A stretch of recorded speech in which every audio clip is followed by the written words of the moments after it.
take it you're on Todd's TCM page. Is that correct?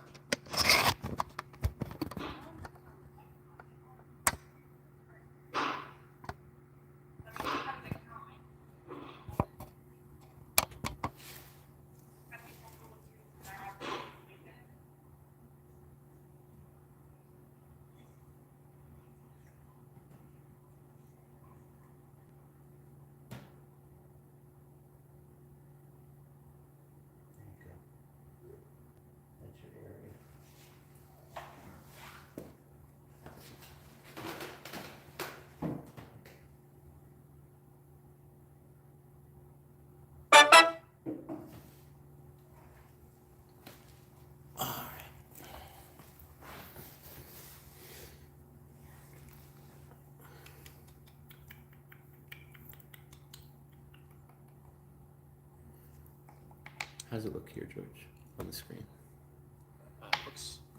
Looks good. Looks good. Oh, sorry, I got a George here. I got a George here behind the scenes as well. Oh, nice. Oh, looks good. The only thing that I'm not seeing that I can't really get up there is the JPEG files that Joey sent up. Okay. I thought I could post some pictures on here. Yeah. But I can post the intro. I'm gonna go ahead and play the intro now, just so that way I know that that works without a problem. Go ahead. So let's see.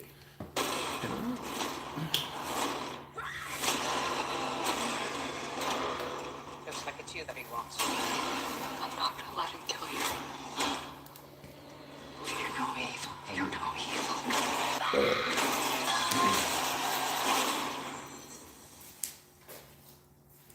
Where are they releasing this? Is this going in the theaters or is it in the theaters or Netflix? Netflix last night. Netflix. All right. So it looks like we got that. Looks like we got that going well. So that looked good, right, guys? Yeah.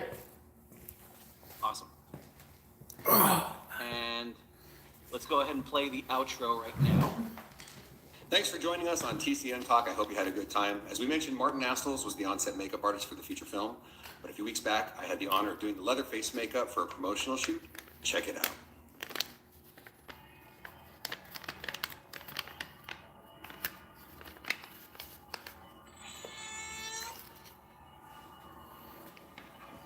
Does he have the mask in studio with him?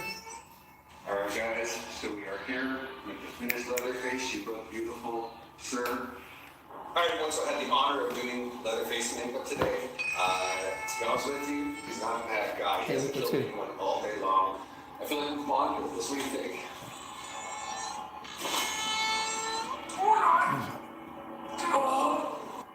Look. I can't tell what it is. Take your glasses off. How's that look? Good? Yeah, look good. Oh, it's Awesome. a stove. Yeah, one of those heaters that we made Yeah, into the yeah. LED thing. What if it's ours? We probably should have rolled another one. All right. I fired up. I can't share this phone. Look, this is what I got for 2 hours. All right, guys, I'm going to mute my mic for just a few minutes. I'm going to chat with the guys on TikTok Live for just a little bit. And you don't want us to know what you're talking about? And promote the moment. Well, yeah. Hey, I'm on TikTok too. You can promote me. Tcmtalk NJ. I forgot what it was. Tcmtalk NJ. You Yeah. got it. You got it, Mike. Take care. All right, I'll be right back. See you, mate. You want to go live on TikTok? You'd have to use your phone because mine's busy.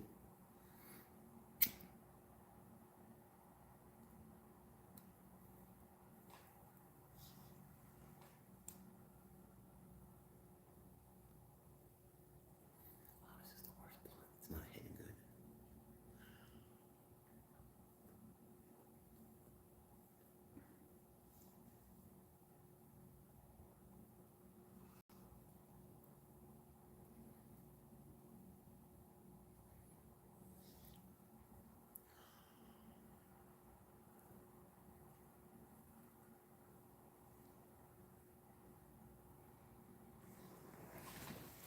I can't. You got 2 of them. I got one. I got special weed because I don't want to sleep. I'm gonna put this in. There it is. Yeah, none of these are stupid weed or anything like that.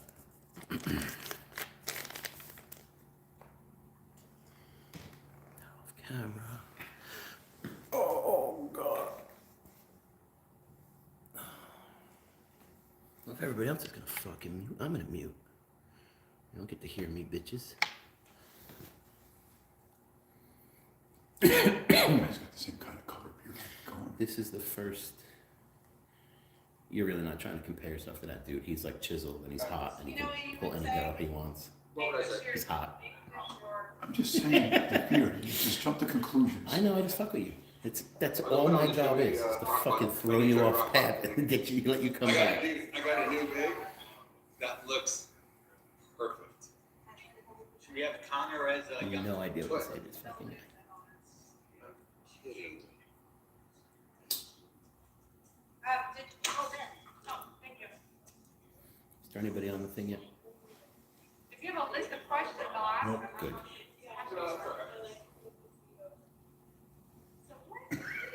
Big delay. What? It's not a leather, right? There's a big delay. Well, that's YouTube Live. I can't do this. They have to process it through their servers. And did you get a message? So this is the first time. I told Todd. This one's live too. This is the first time I actually see it on that, like what she really looks like.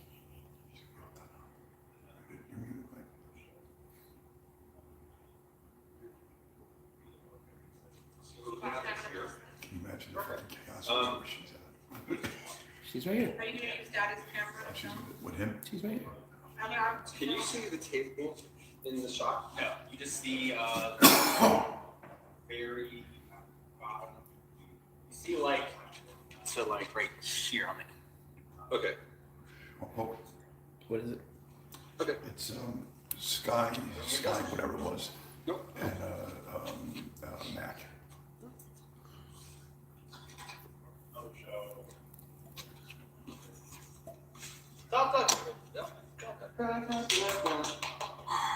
yeah, 10 minutes. Keep that button short. Ellie.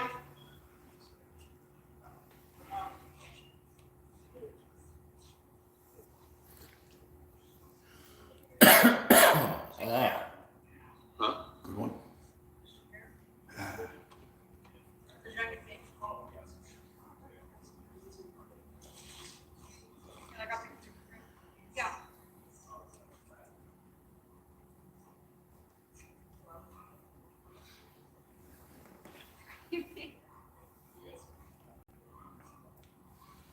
Tom, Yeah. that was a good idea. I said on your Instagram to show you my line. I just posted pictures Cool. on this story, not that. I think it's got to do it. There's water and soda. I wonder if the lights up to make the owners. Oh, yeah. Hey, Todd and Joey, if you guys haven't already, why don't you put the JPEG pictures that you sent over to me onto Todd's Instagram page, so that way at least people will be able to see it there. Hey, George, Joey walked away, but I will let him know as soon as he gets back. Okay, great. Yeah. There's a chance Martin's a no-show. So if that's the Oh. case, I'm going to tighten up my shot a little bit and Okay. do this with Nat. Hey, we got to do what you got to do, right? Yeah. Hey, I've got everything I need, man. I got everything I need. Fuck Yeah. it. Sorry. Exactly. I'm fine. Whatever. Roll these damn punches. There you go. There you go. Dad, you want to see this picture? No, let me get this figured out real quick. Change that around.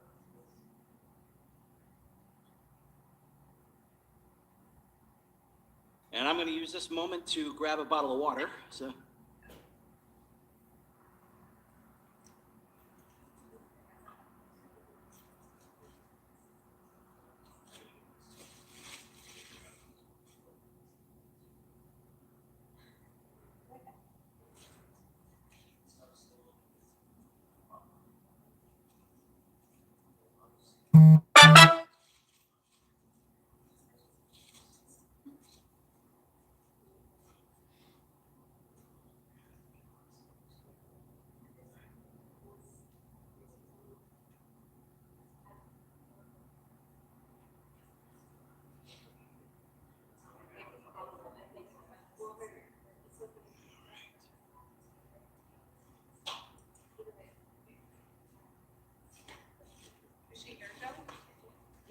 Getting ready.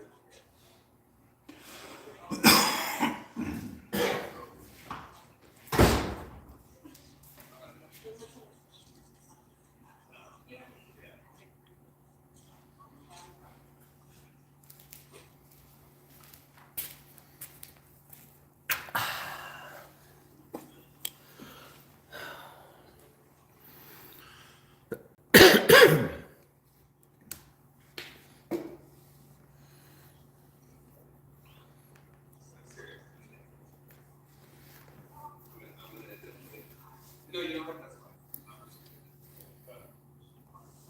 Taking the breath again. Okay, so clearly Martin isn't showing up. So I need to Not showing up? Huh? Nope. I'm not gonna call him. If he doesn't have enough responsibility to show up, then we can fuck off.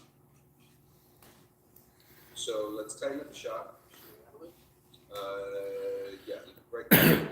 Chainsaw right in between us. I'm gonna put stuff on that chair so I can pull it and show people. And happy day, we're good to go. Adjustments, well done. The camera setup looks great over there, so. Where are you gonna keep Showing that? up, I guess, so we have to get out of the other chair. Huh? Where are you gonna keep that, right there? Oh, you can't see it right now. I'm gonna show it. I'm gonna bring it over the shot and show it. Why am I acting like I'm the biggest star? Nobody. Oh, Joe, There. so, Joe, I'm saying that I know. you should take those photos. They just haven't caught up yet. Oh, wait a minute, wait a minute. I'm looking at your powdering. I did already. I got my makeup on. Kidding me? I don't go on here without makeup. No, don't touch. I got makeup on. For real. I put shit on before I go on here. I'm good, thanks. Thanks. I don't tip.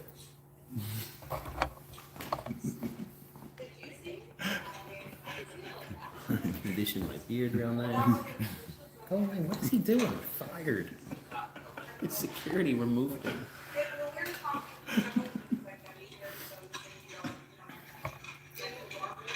So meanwhile, this isn't broadcasting yet. But I went on my YouTube live, so if anybody was coming right now, they're getting the whole behind the scenes, like whatever we're doing right now. Nobody. Good. It's too bad. There's some good stuff. Well, because I didn't. This one, mine's not supposed to be on until 8. There was a separate link for them. This one at 7, which is you'd see just this. But maybe you want to watch me because I can also make my own comments to my people without them really like. Why not? Like if they're talking, I can mute. Well, here, it's gonna tell me how many people watch right here. That's on my YouTube. There's also people watching on these Streamlink things or. So the guy Mark was wearing like a plastic face shield thing, and then it had like Velcro attachments to it, and there was a strap around the back of it. So it didn't actually stick to the legs.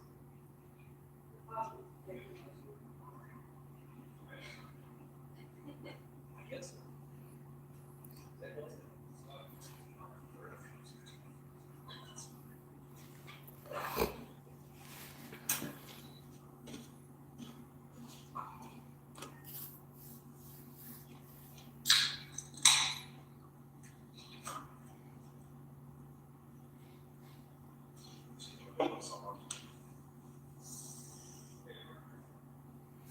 I mean, maybe. Okay, Joey. Yeah. Okay. Reframe the parts here. I knew he would show up. Last minute, man. That's it. Yeah. Martin's here. All right.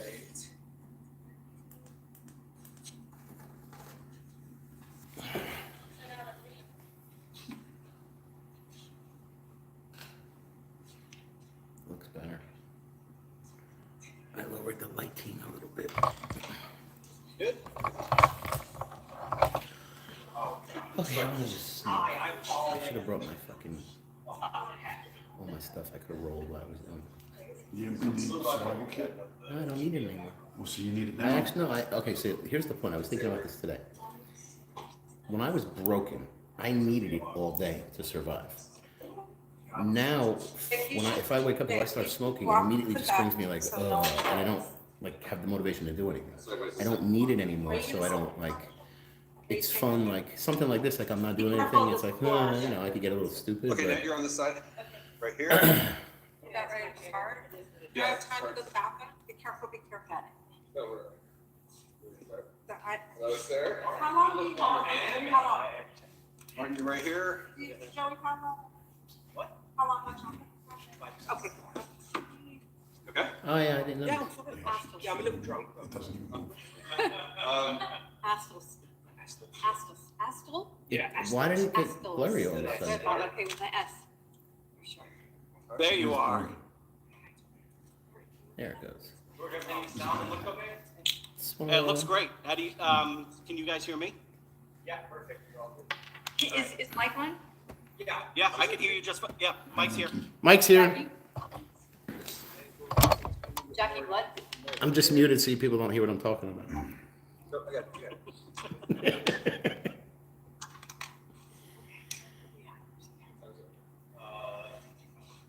What's up? So I just did a little live blitz on TikTok Live, just kind of hoping to drum up some more viewers over here. So hopefully that would work. Cool. Congratulations. Kept on telling everyone, just go to YouTube, type in Tcmtalk, and that will take them right over to the screen, and it's gonna be a lot of fun. I am very excited about this. Cool. That's all that's. Do you like it? Guess what? I saw this morning. It was a good morning watch. It's made a lot of people mad. I don't care. Well, I'll tell you why. it did. Yeah, in my opinion, you can tell me I suck. and you know what? It's the truth that would have happened. Like in the bus scene, that would have 100%. They would have 100%. I thought I was so happy with the way they. I totally, completely was fine with him killing everyone. He had complete justice. I could be his lawyer. I can tell you why he should get off and not be a charge of anything. It looks like we've already got some people, popping in and saying hello, so that's great. Hey George, get George out of the room. Yeah. Hey George, so here's what I'd like to do. So as soon as it hits 4 o'clock, go ahead and do the intro, and then as soon as the intro ends, then you're gonna go, hey everyone, we're here today, blah blah blah. I'm here with Todd Tucker and Martin Astles, and just open the Got show it. up, and then we'll just go from there. Okay, perfect. Yeah. Got it. Y'all good with that, George? So, so once the intro stops and everything, just go ahead and, Natalie, you're gonna start talking? Now let's start talking, and then right around 4:40 or 4:58, just before it hits 5 o'clock, let's somebody let me know so we or just let me know that we're See how close. or nice it whatever, is to and have so we somebody can that be does it off. all for you instead of and then Here's she what can I- just come I can- sit on the what I chair. can also I do. want that. Yeah. Guys, what I can also do is I can switch it over Fuck. to solo layout, so that way you guys are the only ones on the screen Okay. for the first period, and then I can let me try a little something here real quick. Hold on. Joe, you need I have no idea what that is. All right, so you guys are on solo layout right now. Can you still hear me? Yep, we hear you. Perfect. Perfect. All right, so we'll keep it like this then for the first hour, and then I'll be able to chime in as needed with Cool. With any sort of questions or anything like that pop up on the comments. Okay. And that works perfect because you can see it on there, right? You can see it enough to know, just hear the voices. You can see him. All right, cool. Saturday. I'm happy. I watched Can I Seeing pretty clear. Yeah, I'm Can I get happy. a quick mic check from all three of you? testing 1, 2, 3 testing. Hello, how is everybody doing today? Perfect. Hello. How are you doing today? Mont Mass. Can you hear Martin okay? I can hear you guys just fine. Just be nice and nice and energetic and everything. This is going to be a lot of fun. I am just so excited that we have the opportunity to do this, and yeah, this is going to be a blast. Once I hear that intro and that's done, I go on. Yep. That's correct. Yeah, and not only that, but once the intro starts, everyone's mics get muted. Yep, got it. So we won't have to worry about any sort of background noise or anything like that. Right. And George, they can't see us, right? They're just hearing us? Correct. Right. Gotcha. Correct. Yep. All right. For now, and then once the first hour is done, then we'll do that other layout, so that way they'll be able to see us on the side. Oh, okay, while cool. they're- No, I meant the guys in the studio, not the watchers. Oh yeah. No, nope, they can't see us. Gotcha. Yeah. Yes. It is actually. All All right, guys, get ready. We got 10 seconds. Oh, shoot. The world is watching. Kind of. At some point. 3, 2, 1.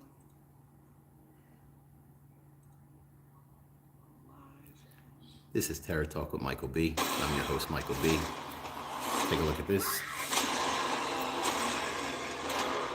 Looks like it's you that he wants. I'm not gonna let him kill you. Fear no evil, fear no evil.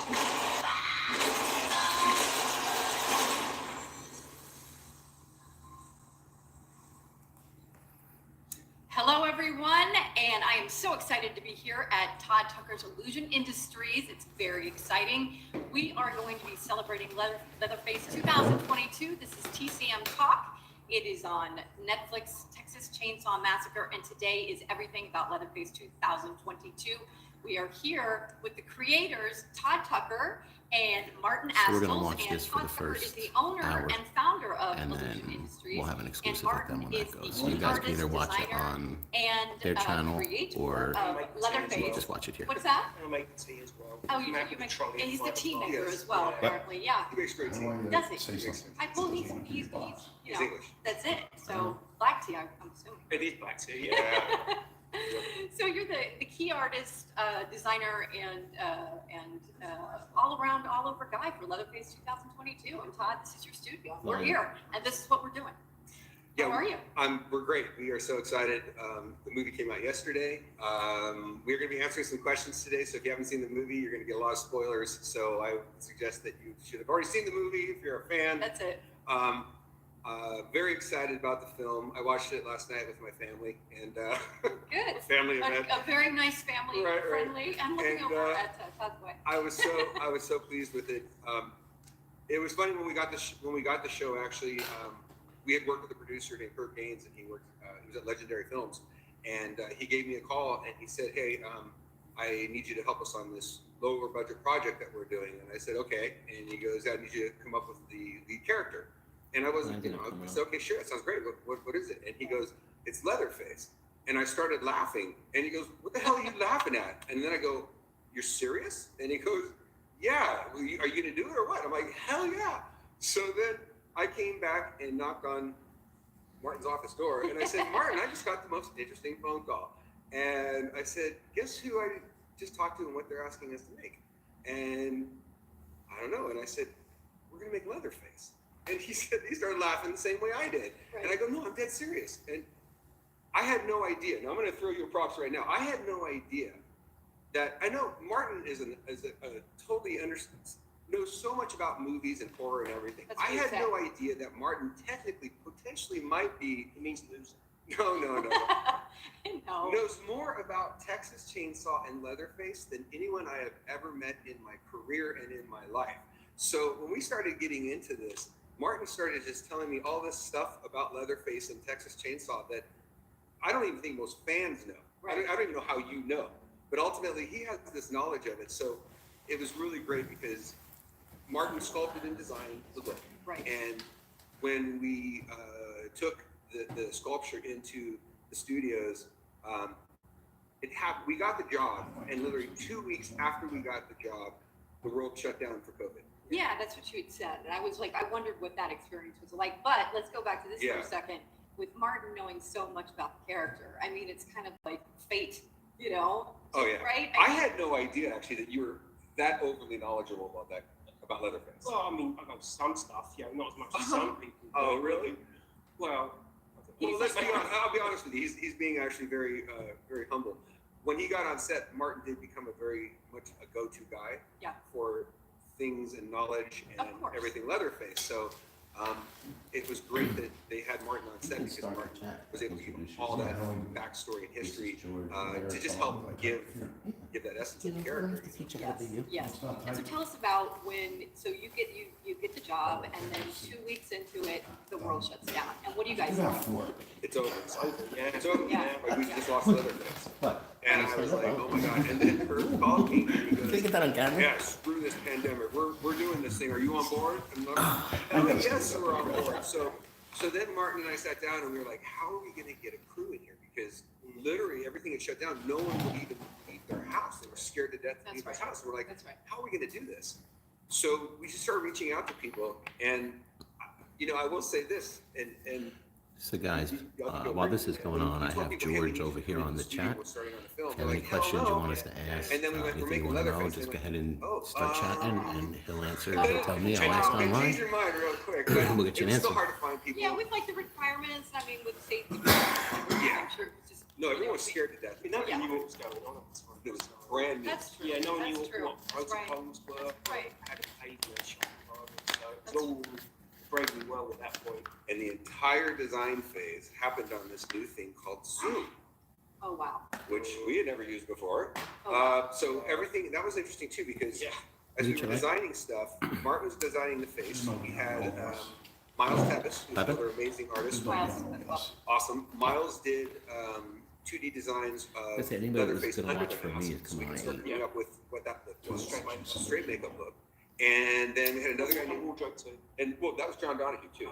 John Donahue came in. He was another one of our great artists. And he did some 2D drawings of the wardrobe and the physical look of what Leatherface's body would be. So, but we did it all remotely, and oddly enough, it worked out great. There were very few hiccups on this show. True. Comparably, It was a bit of a headache. it was hard, but I mean, comparatively to what we were up against. Yeah, because it's easy to work with a lot of artists face to face, you know. So the Zoom thing, Todd's right, it did work out okay in the end, but it was the translation just lost a little bit when we took it to somebody over a camera a little bit. You know, when people are together, it's easier just to sort of jam and talk things through.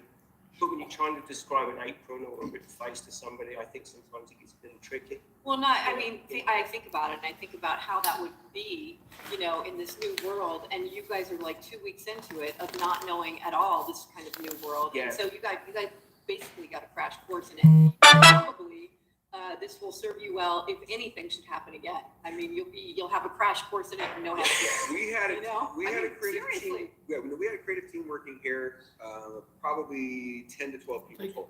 About that, yeah. Right? Yeah. No one got sick. Oh, I did you off from the We bone. spread everyone out. We did it really well. Everyone wore masks. Everyone was good.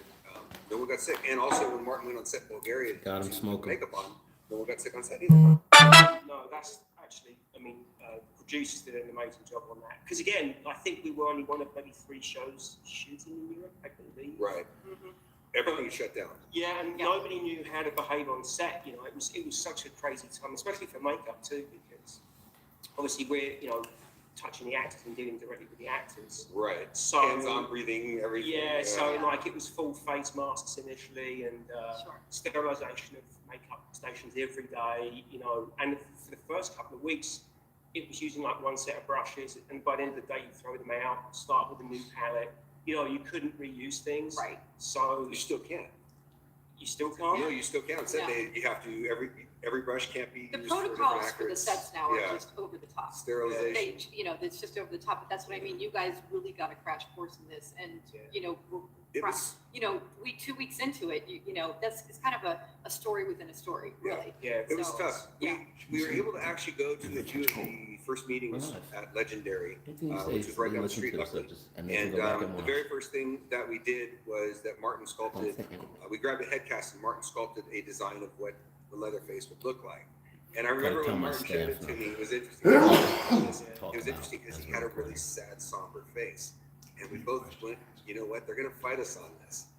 Because they're gonna want it to be more scary. And sure as hell, they saw it and they're like, they were confused by it. But the reality is, with Martin putting that sad look on the Wait face, until hour 2, it's question it gave him emotion. And it Yeah. gave him, you can go anywhere from there. If he was already Just tell too me. scary, there's nowhere for him to go visually. Well, You the know? horror comes in what it does. I mean, this is just my personal We have feeling, a- but like, read the script, We have a and the code. horror's in the action. Yeah, the face, So if to I'm- me, like reading the script, if I it had a start sense asking of something tragedy that's to not it. allowed. Like the Oh, face yeah. of it. I was like, Well, grab your especially in ear. that one And she's like, scene, no, I'm just there's gonna make a one noise. scene, So and she no spoiler forgot alerts, if but I'm that one talking and she scene goes, where he's really I gotta embracing stop what I'm the fact asking. that somebody around him has, passed.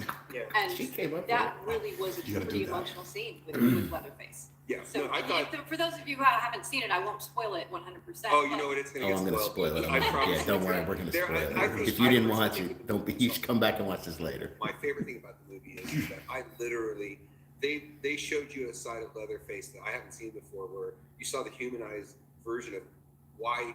And the reality is, in the story, he's been living at this orphanage with a group of people and hasn't done anything wrong. He's been there for years, quietly just living among them. And it wasn't until, people showed up and mom got killed. Right. I kind of Except understand it's where he was going. I could like, be his lawyer soft here. in a court case and Use almost paper, get him use off. everything. Even though you use paper, you didn't wrap it tight enough. Make sure when you get to the tip, It you're was like a a moment. diaper, It like was a twisted moment under in there the really film. good. It really was good. Todd, I feel like said it's gonna it was, fall apart. the mother was These are killed. good tips I'm giving. And I'm sorry, guys, spoiler alert. It's out, Yeah, guys. it's out, and it's out on Netflix right now. It is trending number 3, and it's going to continue going up. I'm sure of it. And so yes, his mother gets killed, and this is where that very emotional moment comes in for him, for Leatherface. And and so go on with that, Mark. Well, basically, yeah. I mean, like there was some design approaches we took. Because initially, like the 2 initial directors on it, had a certain vision for it, which obviously they were swapped out at a certain point. How am I just realizing now that We this guy tried has to an come up with Australian something that was accent? a little bit. No? Just now. The hard thing with it, there is a certain amount of stress on this, and I certainly feel like there Excuse is a me. few sleepless nights involved. Because you're reinventing character to a certain degree that people love. Yes. And there is a certain amount of pressure and stress on that, Hmm? and Australian. I took it to heart. I mean, it's hard to do those things without. You're always worried you're going to upset Yeah. fans. Like I don't. Right there. You're not. You want to bring that's something Australian. new to the table, but you don't want to necessarily Shrimp on a board. do the same thing again. And this is a continuation, right? I mean, it's 50 years From later. New Zealand. First question when we get on can't- the next hour He's not the is going same to be, guy. can you say put some shrimp on the barbie? Yes. I will. Absolutely. We had to try to extrapolate Taking from the best story pictures to what would make sense for this new man. I mean, he's been in hiding for years. I mean, he's undergone some changes. Right. And by the way, to add to that, they told us when the movie started,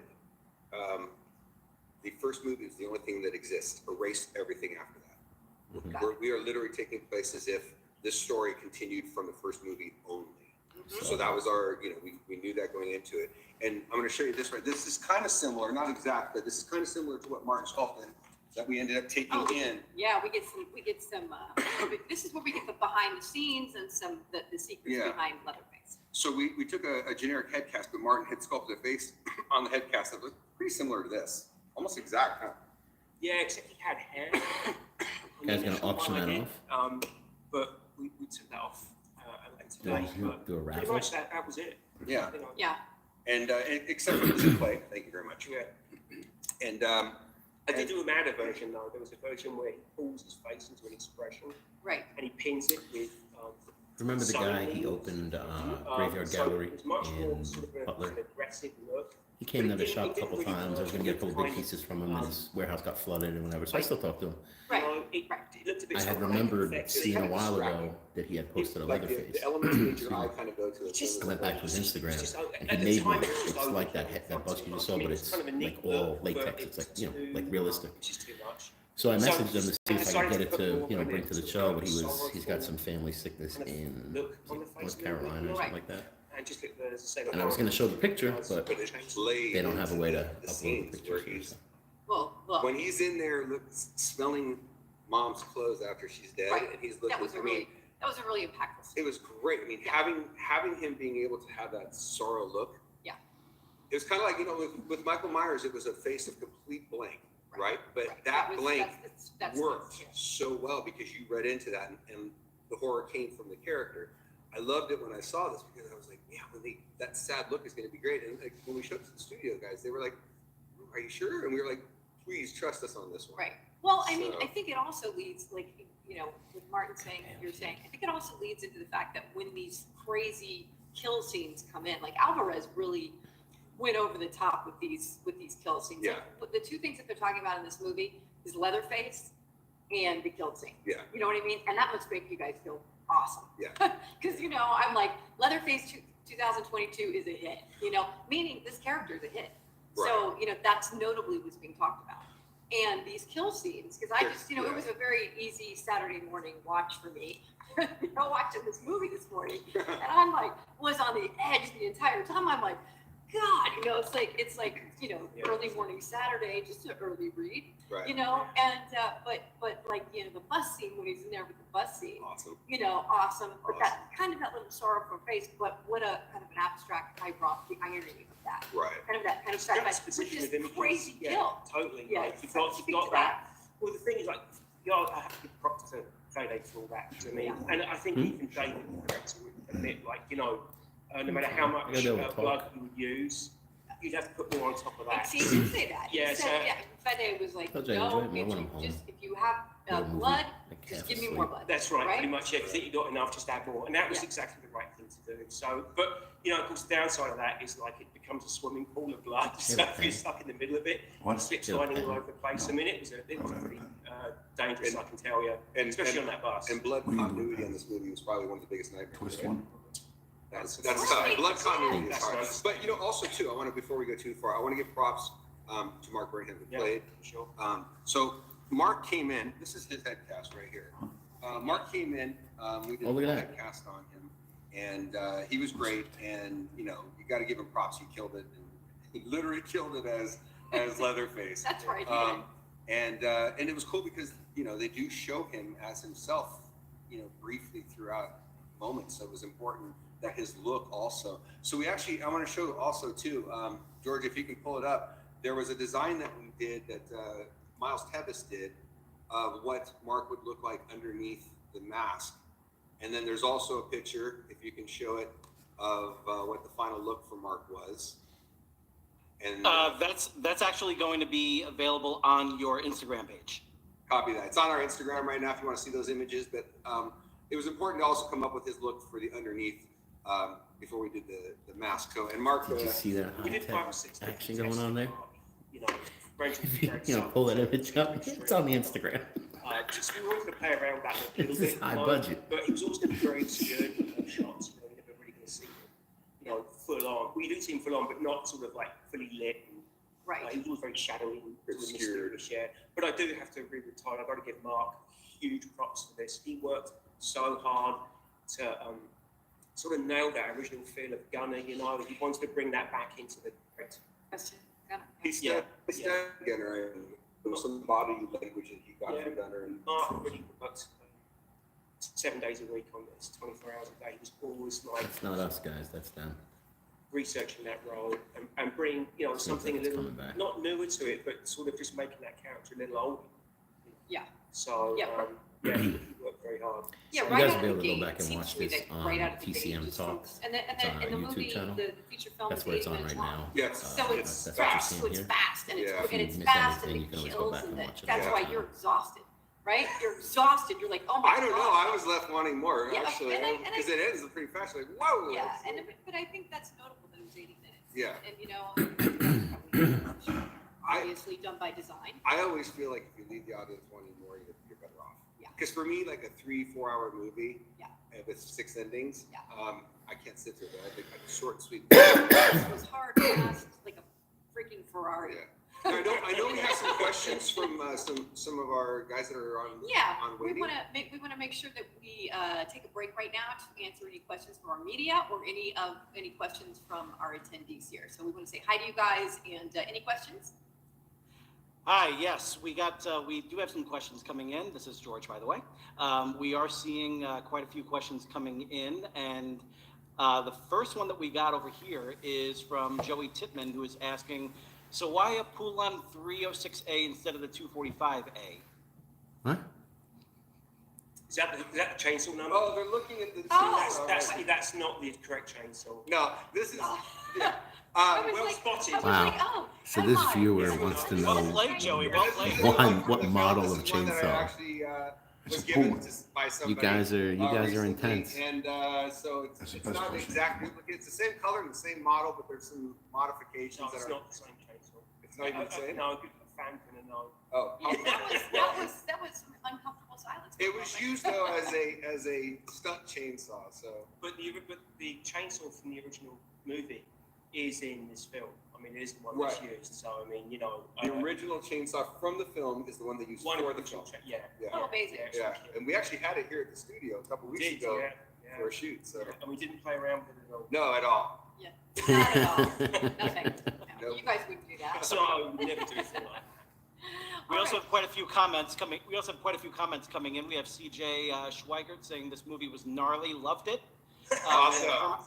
We have Hermit Sal saying outstanding, and we got some hearts coming from Sally the zombie cheerleader. So it's always good to see. We have Glenn Shirley saying hello. We have also Hermit Sal is asking how long did it take to film? Well, you know, actual photography was about, the principal shoot was about 6.5 weeks, if I recall. And then we did pickups for about a month, for about 4 weeks in May. In May. So, you know, altogether it was about 10 weeks. And they built an entire city. That whole city that you see in the film was built for this movie over in Bulgaria. Yeah, again, I've got to give props to Michael Perry for that. 'Cause Yeah. that It looks awesome. That set was amazing. And Looks awesome. The construction guys in Bulgaria were incredible. It really was like walking into a small rural town in Texas. I mean, they, Interesting. yeah, a lot of, so much minute detail in that set that, you know, I haven't seen the film yet, so Oh, so you're, Yeah, so so you're getting us. No, I have. I haven't had a chance to see it I yet. have. But, you know, I lived it, so Yeah. it's all good. But, like, there was so much You money. saw the film. Yeah, I did. But there's so much tiny detail in that set that I you know, I don't even know how much of it you pick up in the film, Yeah. but Michael did a great job on that. Yeah. That's a really good point. And because it is so hard hitting and punches and gnarly, it is. It's gnarly. And, Yeah. you know, there's, you know, going to be that, you know, there's going to be a lot of people that are going to watch this over and over again just Yeah. because there's a lot that you're going to miss. Yeah. So, yeah, you know, that's kind of an Yeah. interesting little Yeah. little nugget. There's loads of little Easter eggs in that film. People have spotted it already, but, you know, From whether the it's- original.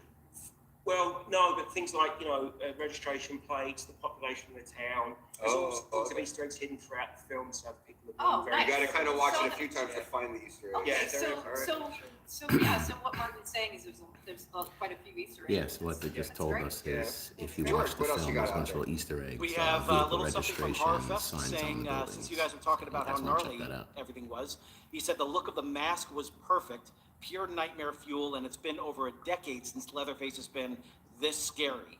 So that's always a great thing to see. Nice. Talk And about this we- mask right here, Oh, right? look there, they got the There you mask. go. There you There go. we are. Yeah. That's your boy right there. Jackie Blood also chimes in saying, in my opinion, he was a hero avenging his foster mother and her rights. I agree with that 100%. We love Jackie. I totally agree. You know, that's what made this movie for me was that I looked at Leatherface a whole nother way this time. It was great. And Horrorfest also chimes in saying, so much expression came through the mask. It was so effective and the most expressive mask of the franchise. We could finally see the humanity in his eyes. I don't think it has been done that well since the original. So that's a huge compliment Yeah, right there. I mean, really, yeah, and you know, and like at the end, no, I won't spoil alert the end, because you know the end's the end. But it's like every one of these The iconic end characters. is Does he totally ever go drowned, away? and Not really. Hopefully not. No, It just Hopefully appears. no, not. they don't ever go away. But anyway, but you can he really was shot like you 10 can really times, see the drowned, emotion let in out his that eyes. final breath. But in one of these end scenes, Yes. you know. Yeah. So, and throughout, really. But I think David too was like, you know, was very keen on doing a lot of close-ups too. I don't know how many close-ups you see in the original films. I mean, there's some, but they were quite macro in some of these shots. You know, they got really, really close to his eye, and I think David was really keen on because you know, Leatherface is a complete, you know, freight train in this film. You know, Right. but there's still like little moments there where you got to put a little bit of humanity into that character. And I know there are certain beats that David was trying to get to at least show this is a human being. You can't forget that this is a man who does terrible things, you know. I mean, you know, he's running around with a chainsaw cutting people up. Right. But at the There's same, that. but at the same, There's that. so these two guys were responsible for the character.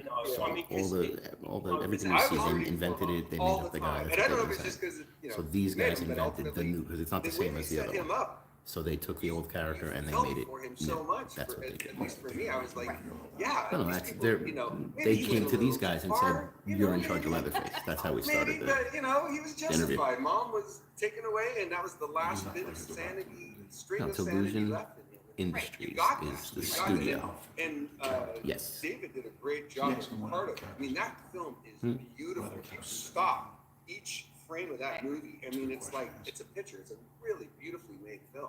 Right. Um, I agree. Yeah, It's we've got really the cool. DPs. I mean, I don't think some of that's those done shots, anymore. honestly, even on set, they were like paintings, the way everything was lit. Because often, you know, the monitors, things can shift a little bit. And then you'll hear that one. But I don't think there was a single time I ever walked on that set Exactly. where it just didn't look like a painting, like a John Constable painting. And again, those guys worked so laboriously hard. I mean, So as you guys know, both I Rick would and normally David, like 7 be days the a one week to in the give them a hotel, hard time. constantly making notes, Again, constantly this is their storyboarding. promotion. That's the- I was constantly invited coming here up as a with ideas. guest, I mean, so I'm going to keep my questions I nice. always say this, and you always hear this, people always say, oh, you know, I loved everybody in this film. But the truth I about it have is a there's always some behind-the-scenes jackass on the film. evil entity here But trying to throw some This horrible film, questions my and way. every single person was Oh, absolutely questions. pulling in the same direction to make the best film they could. Mhm. I've never been on a set where, whether it was like Don't make me turn your mic props, off. wardrobe, DP, everybody was talking, everybody was collaborating, everybody was trying to put the best film forward that they could. And I don't, even when I came back and I said to you, look, I've never been on a set where I had such a positive experience. Was that out of, was that out of the gate with the pandemic? I mean, how far was that into the pandemic? Oh, that was, Well, we were a few months, yeah. Well, you didn't go on, You know, there was a you lot didn't go of on set until about 6 months after, right? About 6 months, yeah. Because we started, we Yeah. got about a 3-month build time for everything. Yeah. And then we got everything, and Martin took a lot of the stuff Oh, I'm with trying to because listen to this. shipping Hold on. at that time was wacky. almost impossible. So, but yeah, it was about 6 months before Yeah. we went. So it was at the height of all of If this. you think about it, because a lot of people pulled together. Yeah. Either Yeah. people went the opposite way. Closed the or doors they- and went inside, yeah, or they were pulled together, right? Yeah. They were, maybe that's why, just an observation, that's all. Yeah. You know? George, did you have more questions? I want to make sure I everyone. Yeah, absolutely. We got one, another one from CJ Schweigert asking, any stories from the Richter kill scene? Has to take a sip of water for this one. Yeah, so that was I have again. I'm going to give more props to Chris Ricco, who was the head of VFX on that. That was a hybrid between a dummy and basically a scan of Mo Dunford's Yeah, face just download an right app on on your top phone. of the Just dummy. literally But, Google burner. that I have to be honest with you, it surprised me on the day because I thought it was going to be like one impact with the hammer, but it was just one after another. Yeah, and that was an intense set to be on at that point because Do you have a Gmail address? it was one of those We already moments have a where Gmail everybody's address. gone quiet on set. You know, nobody really Just knew go to what to Google say. I mean, Voice. it was pretty brutal, You obviously. can pick a you phone know. number. Right. But again, you know, it's one thing to read it on a Open up my screen. Google It's account. another thing to actually witness that happen, even on a dummy. Yeah. It was a brutal Yes. moment. It's a and- weird Google, vibe when you're on set. You yeah. see it Google happen, 'cause Voice. it kind of feels real. And I'll be honest, it's one of those things. And then you log in just or whatever your sit Gmail there is. Right. because it was that brutal. So I mean, I'm not gonna lie, I was happy to see that it did, but again, Chris Ricco did a great job on that. I mean, he's a Install now, master of the second arts, phone but, number. that was a great gag. Yeah. Yeah, I mean, notably, ad. again, Do I want to do it off an ad? they're talking about the kill scenes. The Yeah. fans are going crazy over the kill scenes. So, Yeah. so some of these things that might not have made it in before are just making it. They made it in this Yeah. one. Yeah. One thing I do want to do, because we had a great team on this, and we couldn't have pulled this off, especially during the time we did without these guys coming in. So I just want to real quickly give credits to my guys that talk came to in. us about the team. So we had Doug Brown, we had Melanie Eckner, we had Daniel Crawley, we had Chris Gallagher. Chris Gallagher's a longtime friend of ours, did all the teeth. We had Maya Aoki. Yeah. That's right. Dalton Kutch, Richard Mayberry, Christine Mansfield, John Donahue, and Miles Tevis, and every one of those guys and gals just knocked it out of the park for They us. did. They Yeah, really they worked overtime for us. They really hair did. pieces, teeth, silicone runs. I mean, it was, and we did a lot of runs because we knew that when Martin got there, not only was he going to have to do, Mark's makeup, but there was going to be stunts also. So we had to have enough for stunts and guys in stunts. And so we sent over 25 different faces. It was almost, I think it was more, yeah, but we sent more afterwards, but we initially sent 25 to the start.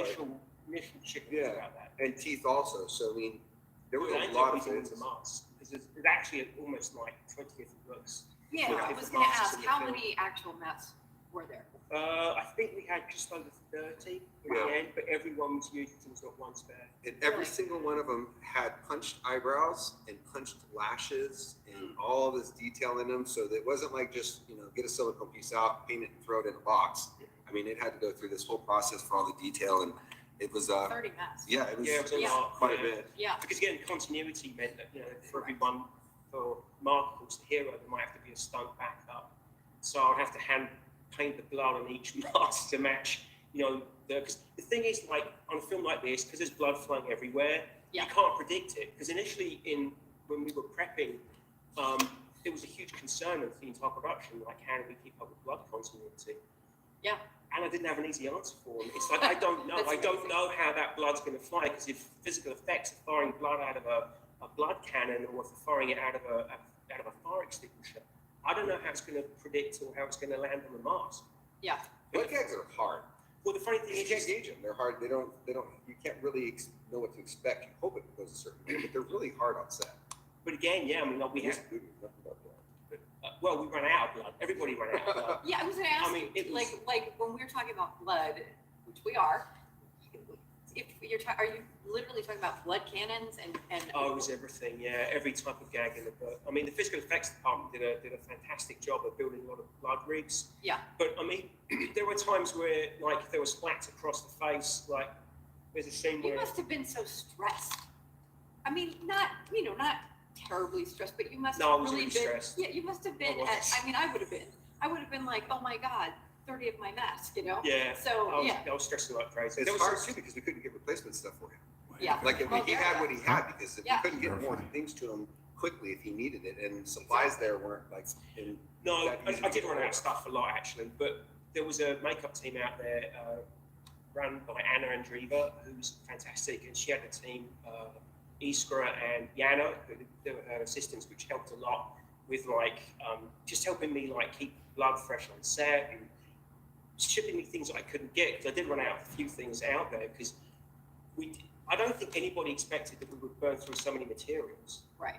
And particularly things like blood. I mean, we ran out almost in the first 2 weeks. There's Well, I really think no- when you're There's getting no a way to know though. There's Yeah, no I way to think know, we- because I remember we were talking about how much blood are we gonna need, and we're like, No, there's no way to know how many takes are gonna happen, and we Well- made paste, gels, and because there's blood that has to sit on in underwater, so we had to come up with thick blood Well- paste that would actually be somewhat water resistant.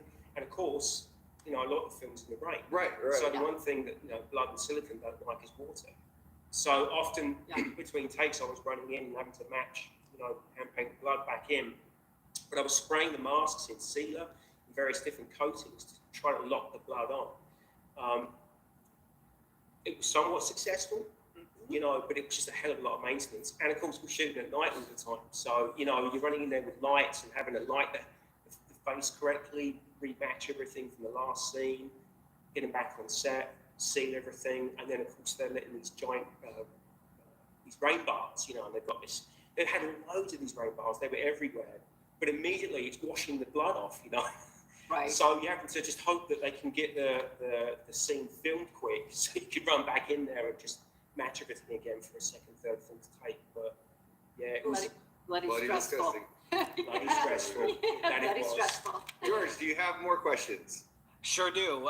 One from probably my favorite, my favorite name that I see on here. I'm not vintage. I'm grumpy.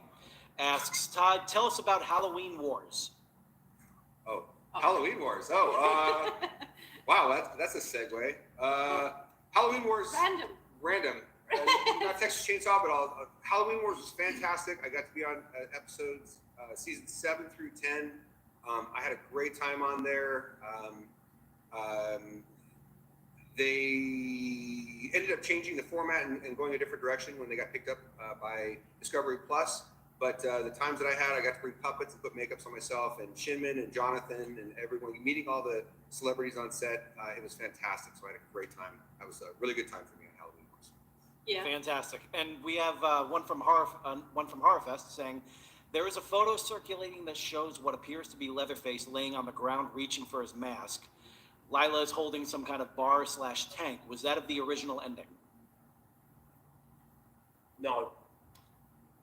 I don't know where, I'm not sure where you're seeing that photo. It's interesting, yeah. Not sure what that is. There was some stuff I that didn't we release shot it. that wasn't used. There's some stuff in the garage that we shot that wasn't used. I got to be honest with you. Like I say, I'm going to come clean. I haven't seen the film yet. I haven't had a chance, so I'm not sure exactly what the scene is there. Well, it's good because we have two of us that have seen it here. Okay. Yeah, Yes. this is kind of cool. Yeah, I mean, You should go home tonight and watch. do you think? It's worth watching. I think I know. You might I think, like yeah. I think I Mark know. was like, I lived it. That's right. I don't need to watch it. It's like a bad movie. I think I know what he's talking about, but I have to see the still to know. George, is there another question? Yeah. Let's see. Vintage is also asking, is Todd going to Palooza? Oh yeah, so guys, we are going to have a full standing Leatherface display, and we're going to have some also display of our other work in the museum at Monsterpalooza. So we'll be there all 3 days. So definitely come out and say hello to us and come take a photo with Leatherface. Yeah, it's gonna be fun. I'm moderating. Oh, that's right. I'm moderating Monsterpalooza this Yeah. year, and when I came on here and I didn't even say who I was, so I might want to tell you guys who I am. Who are you anyway? So I'm Natalie Popovich, aka Ivonna Cadaver. So yeah, but yeah, I'm going to be moderating that. So that's exciting because again, we've been closed down, and I know Elliot. Yeah, Elliot, who runs Monsterpalooza, has been trying to get that thing running, and they've had Yes. to cancel like 3 times now. So, Yeah. But I think we're going to be good this time. So I think we are too. definitely come out and come say hello. Yeah. And we're also doing cooking tips with Leatherface. Cooking tips with Leatherface. It's a new show we're going to put together. That's Macrame with I Leatherface. That's a good one. That's what I was looking for. Yes. Yeah, because I'm such a great cook. So Nice. And we also have another one here from Hermit Sal asking, in the outdoor scene where Leatherface's mom was found by that lady, is the thunderstorm computer-generated image, or was it an actual storm? Say that question again. Sorry. They're basically saying in the movie when Leatherface, right when the storm comes in and starts to cover it's in the movie. It's That probably was there. Was it It was actual CG. storm? Oh, it was digital. Yeah, it was digital. Yeah, It was digital. All the weather effects were digital, except for the actual The rain. physical rain. But yeah, all the clouds and stuff were CG. Yeah, digital storm.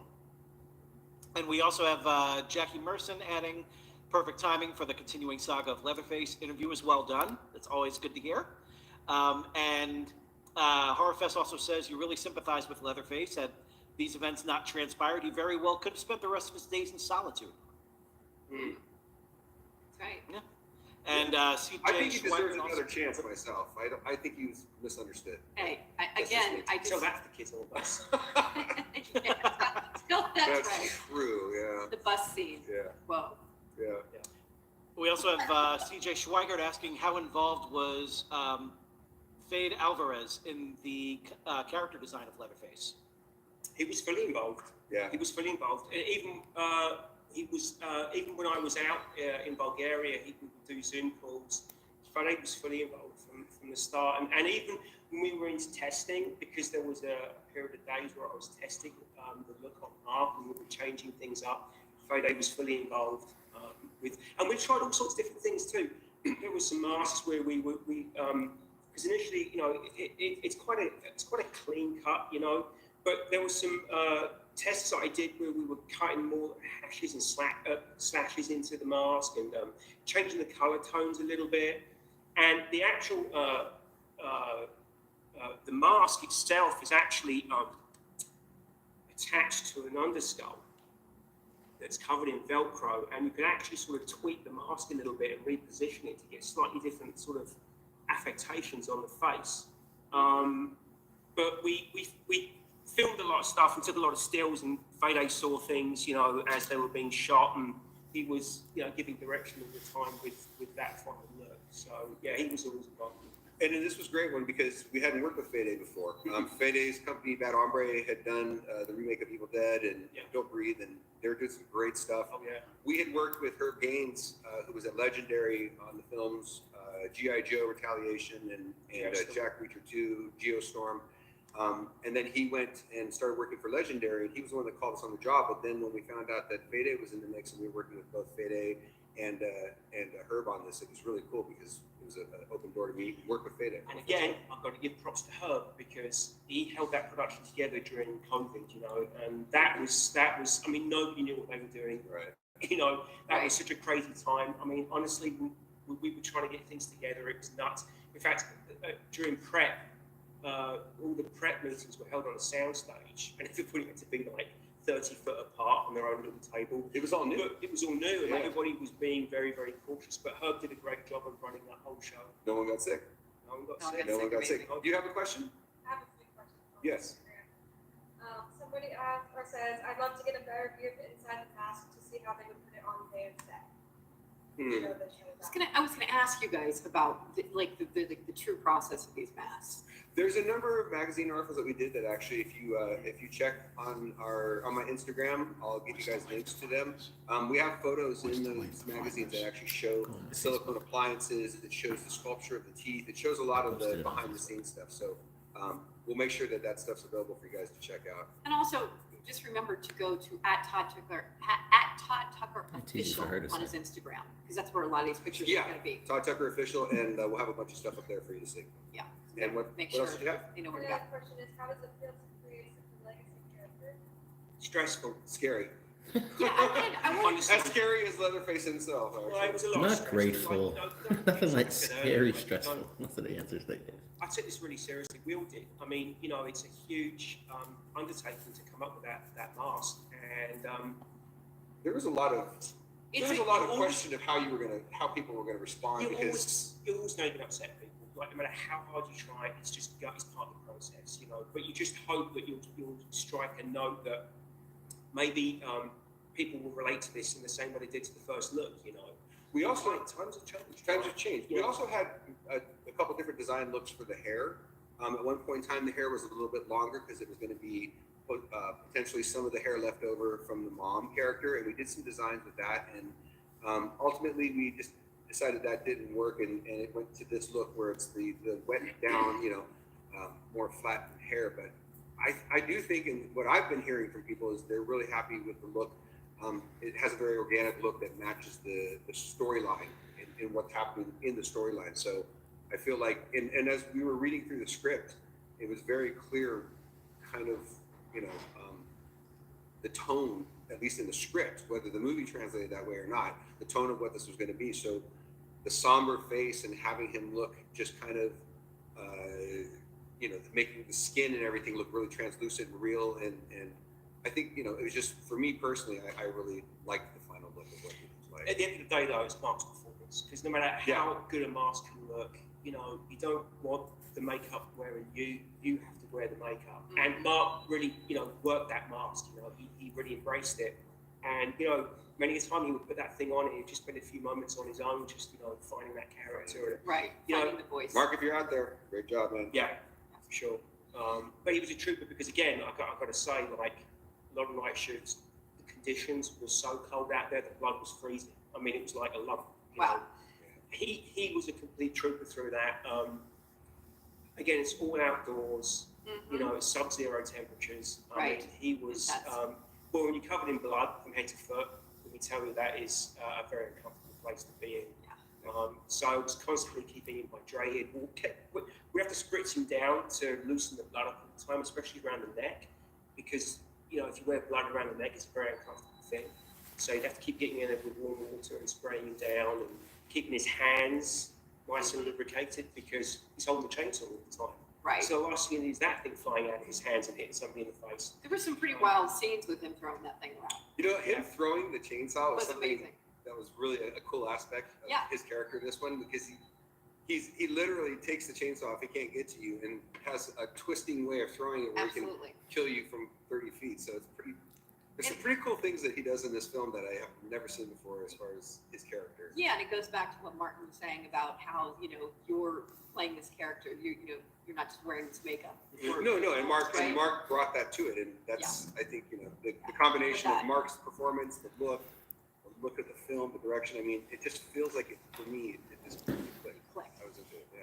But I wanted to ask, it was a very good question. I wanted to ask you guys, so, you know, you have worked with all these guys. I mean, it's a tight clique. You have worked with so many filmmakers before, and you done a lot of really big projects, but this is the first horror icon character coming out of Illusion Industries.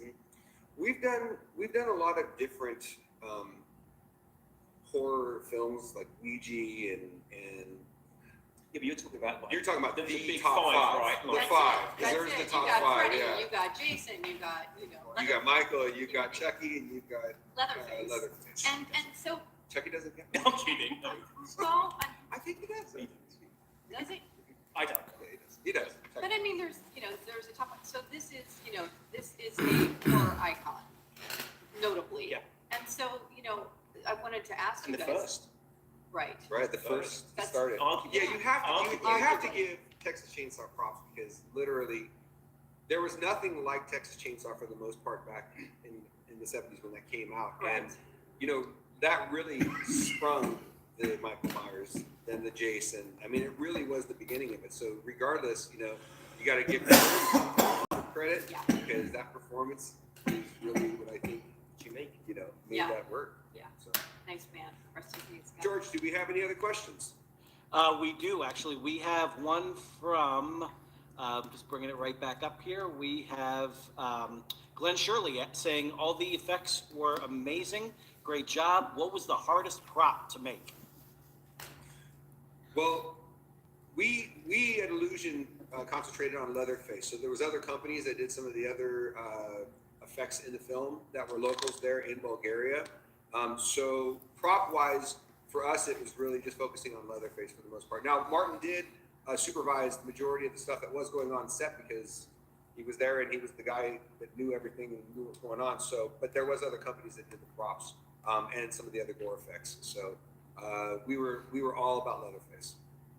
And Brandon, Did you go to the? It was like Did you go to the huge seat? combined effort, like a lot of people Yeah. worked as a team on that.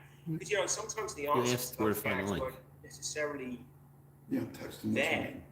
It's only when you're on set and you see what you're up against and what you're working around that you can really come up with some of those gags. Do me a favor, go to the link and see if there's anybody in their chat. Interaction. That's what George is supposedly reading. But a lot of it was practical. But I'm not So, seeing I anything mean, pop Friday up was very here, big so I don't know if he's off a different social media, but don't take off YouTube. I'm saying Yeah, that. so Yeah. there's a little CG assist here and there. I mean, I'll be honest with you, the bits that I have seen, it's even hard for me to tell. So, Yeah. how much has actually been altered, I couldn't even really tell you myself. I mean, but she watched it. That's very funny. I'll give it a go. I hear it's very good. I think you might like it. Yeah. Leatherface looks good. Oh, does it? That's good. Hey. That's a relief. Very nice. Another question. question over here on Instagram. Yes. Yeah, good question. They were. I had to completely, I told you a few things actually. So there were some adjustments made to the length of the neck, because initially the neck was just a bit too long. So we brought the length of the neck up. Can you mute that? No, can you mute I did some the color noise? shifts. Actually, you probably don't even notice too Can you much. mute your during the alert? movie, but, It's just constantly Rich going. Mabry, the guy who Please. he's did an absolutely stellar job on this. But the mask is starting to rot a little bit through the film, right? I mean, it takes place over a very short period of time, but I would darken the I don't mask know if up we a got little somebody bit. on the cameras here, but we Just need to sort of shut the like make volume the off. mask a little darker during the film. And for the most part, I think if I remember, it was just changing the length of the neck and darkening the mask up towards the end of the film. But that was about it, I think. That was about it. Yeah. Now, George, I have a question. How much more time do we have? We have about 12 minutes on Oh, okay, cool. for this one. Let me know when we're at about the 5-minute mark because I'm going to do our giveaway. Yeah. You got it. Awesome. We have one here from Brandon Short, who is probably a similar question to the prop one, but was asking, can you tell us what brand of clothing Leatherface wore? Mainly the shirt. Brand of clothing for the shirt. Oh, I don't know. That was all. So the aprons, I believe, came in from the US here. San Diego, right? I believe so. Yeah, if memory serves. There's some kind of weird, like, old vintage apron that they put on and that they found in some San Diego, I think there's some warehouse or something. The shirt, the pants, and the boots came from the US. I think they were Timberland boots. They actually came from the US. The shirt and the pants were sourced locally, as well as the workman's pants. I think we call them dungarees in Britain, but like the the Yeah. farmers overalls. Right. They were found out locally in Bulgaria. If anyone does know where that stuff is, let me know, because we're building a statue, and I gotta find a shirt and apron That's and not pants. true. He dresses like Leatherface. Really. It does, true. I admit it. Any Another more, question? George? Yeah, we have a comment from Eddie Lopez saying you guys did Leatherface justice. Great work. The bus scene is already an early contender for best horror scene of 2022. I expect to see lots of Leatherface masks come Halloween, which is always good. We have Mark Burnham chiming in saying Martin worked his ass off for 7 Mark. weeks, 24/7. I was so impressed by his stamina and professionalism. Boom. There you go right there. Aw, Nice. amazing. Leatherface himself, ladies and gentlemen. Yes. Right. Awesome. Thanks, Mark. Thanks, Mark. There you go. Mark, thank you so much for chiming in. This is so cool, by the way.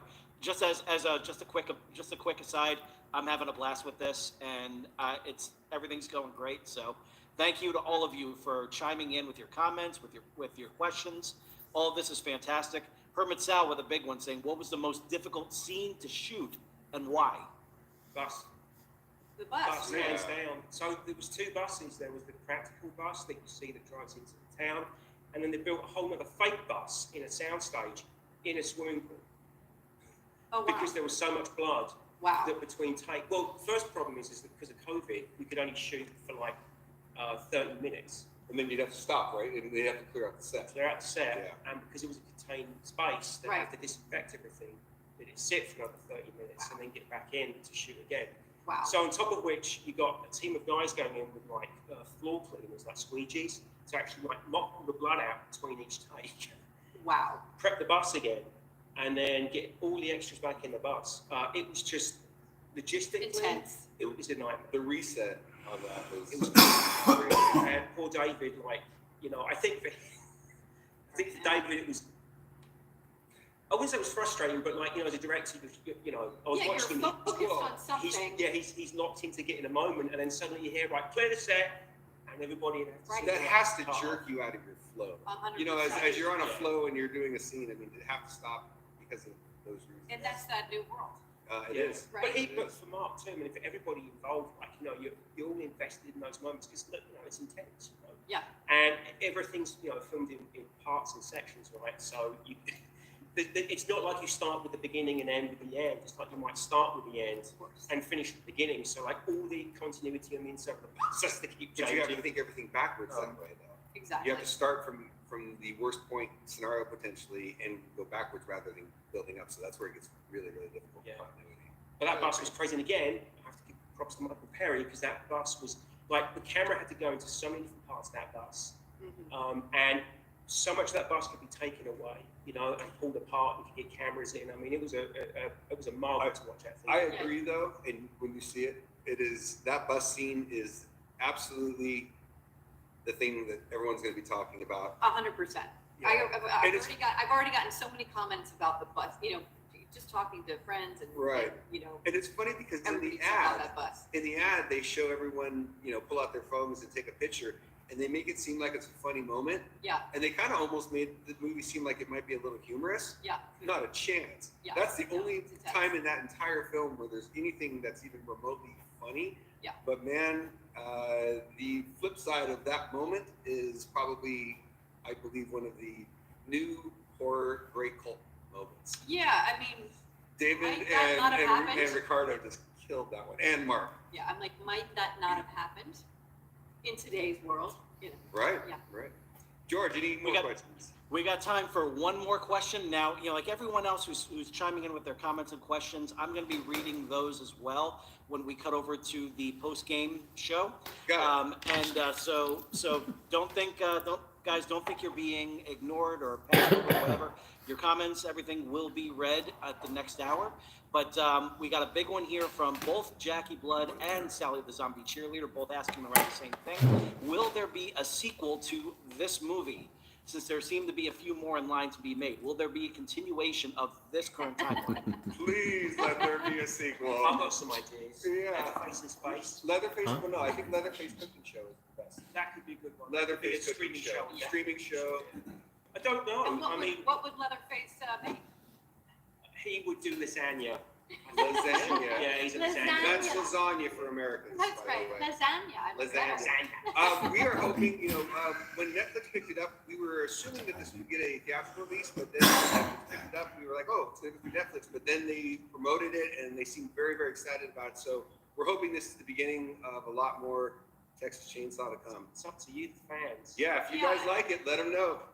We'll make it more. All right, and we are at the 5-minute mark, so let's do some giveaways here. All right, so guys, like I told you, if you went on my Instagram, we were going to give you a giveaway. What we're going to give, and Lunch with me. well, no, actually, it's in your artwork though. I can't give. Unfortunately, It's amazing. I unfortunately cannot give away anything from the film. I will get in trouble for that. So what we're going to do is we're going to give you. I don't want this stuff. So what we're going to do, Martin's going to pull a name from you guys going on my Instagram, and you're going to win. Well, actually, let's pull the name, and I'll show you what you're going to win. I was gonna say, No. No? Oh, sorry, whoever that was. Notice he's off camera. He's like, All give me, right. give me the one with your name. hold on. Yeah, I'm gonna hide it behind the booth. you got it? I'm gonna hide it behind the, all right, it is Andy Mink. Andy Mink, you have won. Let me show you. F3F, I probably shouldn't give out his handle, but. No, that's fine. Andy. You are going to get a Terror of Hallows Eve, our film and shirt DVD. You're also going to get a virtual tour of the studio, and you're going to get this. I know. Oh, look at that. And this is an original art piece that Martin did years ago. There's a one of a kind. This is the only one that exists, and you just won. This was a design for Grayskull that Martin did years ago.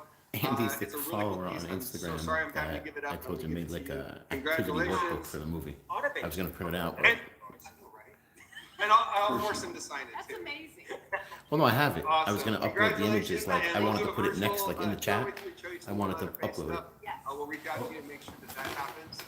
Congratulations, Andy. Yeah, that's Andy, amazing. fantastic. I've seen this in here a long time. It's been here for a while. Yeah, It's yeah, been here for a yeah. Oh, while. that's my buddy George. So any last questions, George? Are we good to go?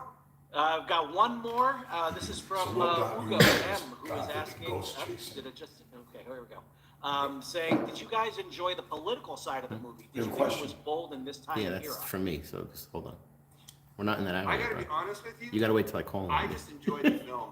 Jeez. I I didn't think, really. you So know, if anybody right, wants to exactly. work I didn't on the really show, pay I have it attention open. to it. I just sat back and Agreed. tried to watch the film as a fan, not as Absolutely. somebody that was involved in Too it. busy and on I his just didn't phone, really pay like a attention Gen to X. politics. I And- just enjoyed Message, the message, ride. message. That's right, and for me, message. what I really paid attention to was just, well, I couldn't help but pay attention I've to been it, was watching this really sleep. what this is promoting are these kill scenes, and honest to God, notably, Leatherface. Right. Like, everybody's talking about Leatherface, so for me, that was, and I'm coming to the studio to do this. So for me, I'm like, that's where it's at. So, no, I just was entertained by the movie, and I love the fact that it was 80 minutes of just gnarly, like, Tell George hold on it your just found me. Just strap in, because this is happening. And I want to say thank you to everyone at Legendary, Bad Hombre, everyone Yes. involved in the film. My guy Martin here for knocking it out of the park. My team here at Illusion Industries for helping me pull this whole thing together. I hope you guys enjoyed it. I hope you enjoyed the Leatherface character. Hopefully there's a lot more to come. And we really appreciate you guys joining us today. Yeah, we thank you so much for joining us for Tcmtalk, and it's all things Texas Chainsaw Massacre, and it's on Netflix right now. It is trending number 3, and notably, we are here at Todd Tucker's Todd Tucker We are live. Illusion We've been live this whole Industries. time. And this is an amazing congratulations to you guys for doing Leatherface. Thank you. Yeah, so thank you guys for joining us, and And here's a little piece for you as we go out. Sure. You can check this out. Now remember, guys, stick around for the post game party, because we got myself from Excelsior Journeys. We have Michael B chiming in from Tcmtalk. This is going to be a whole lot of fun. Do not go anywhere. We got a lot more to. Okay, to they have said some my fun name. with. I can go home But in the now. meantime, it is the after party. Leatherface after party here at Illusion. All you guys have backstage passes for. In the meantime, take a look at this. Take a look at this video right now. Thanks for joining us on TCM Talk. I hope you had a good time. As we mentioned, Martin Astles was the on-set makeup artist for the feature film. But a few weeks back, I had the honor of doing the Leatherface makeup for a promotional shoot. Check it out.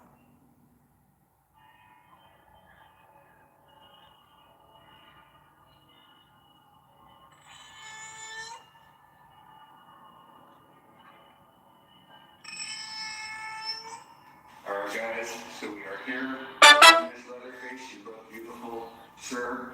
All right, once I had the honor of doing Leatherface makeup today, to be honest with you, he's not a bad guy. He hasn't killed anyone all day long. I feel like I'm bonding with this. What do you think?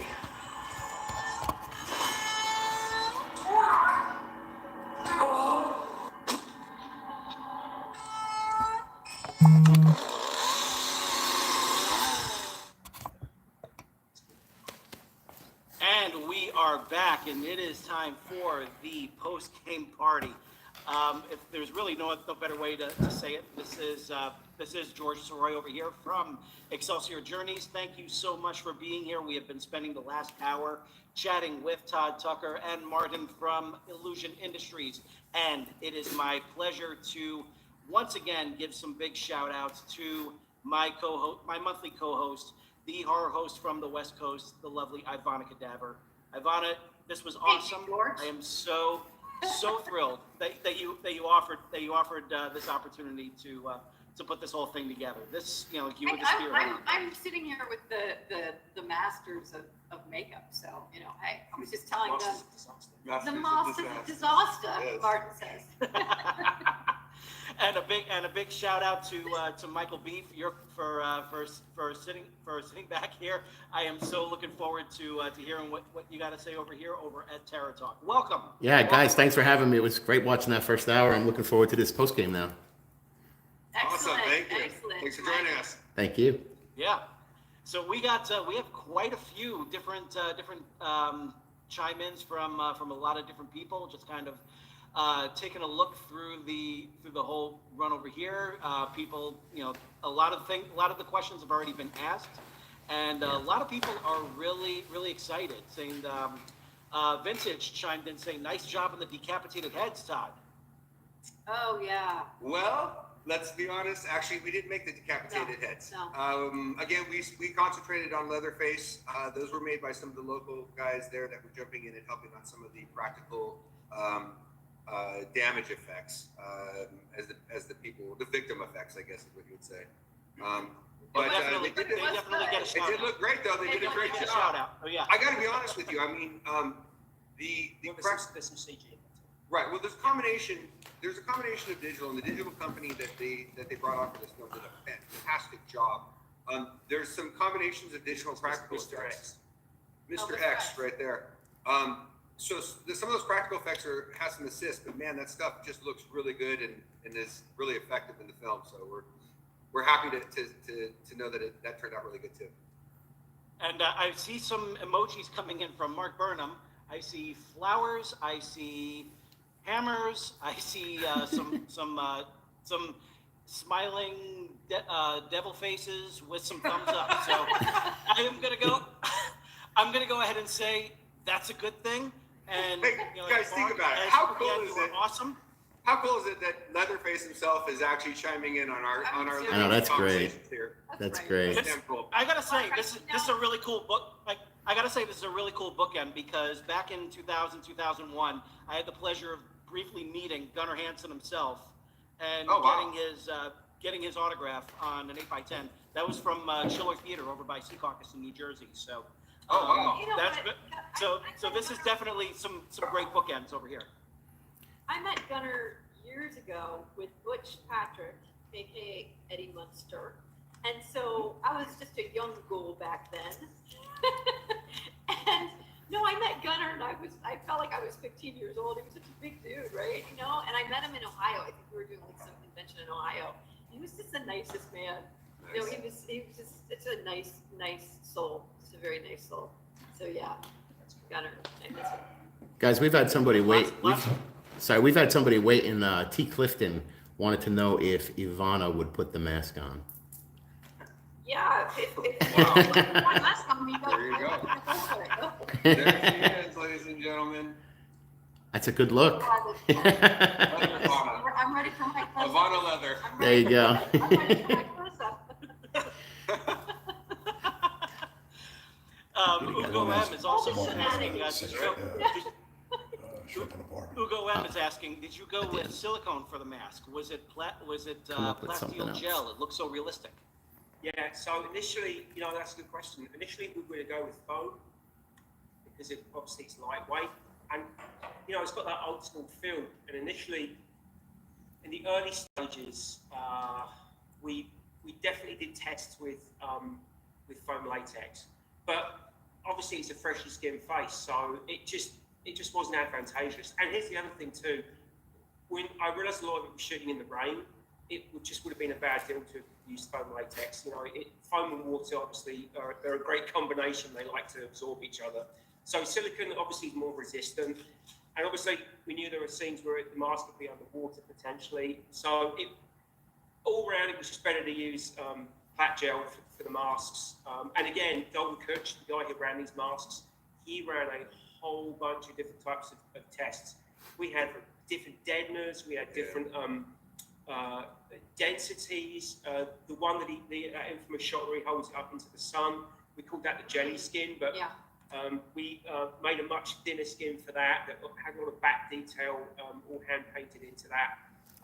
There was also, in fact, actually, memory serves, we had 3 different densities of mask for this too. Right. So there was never really one material or one type of density or one type of silicone ran for the masks. There were a few different ones depending on what the scene dictated.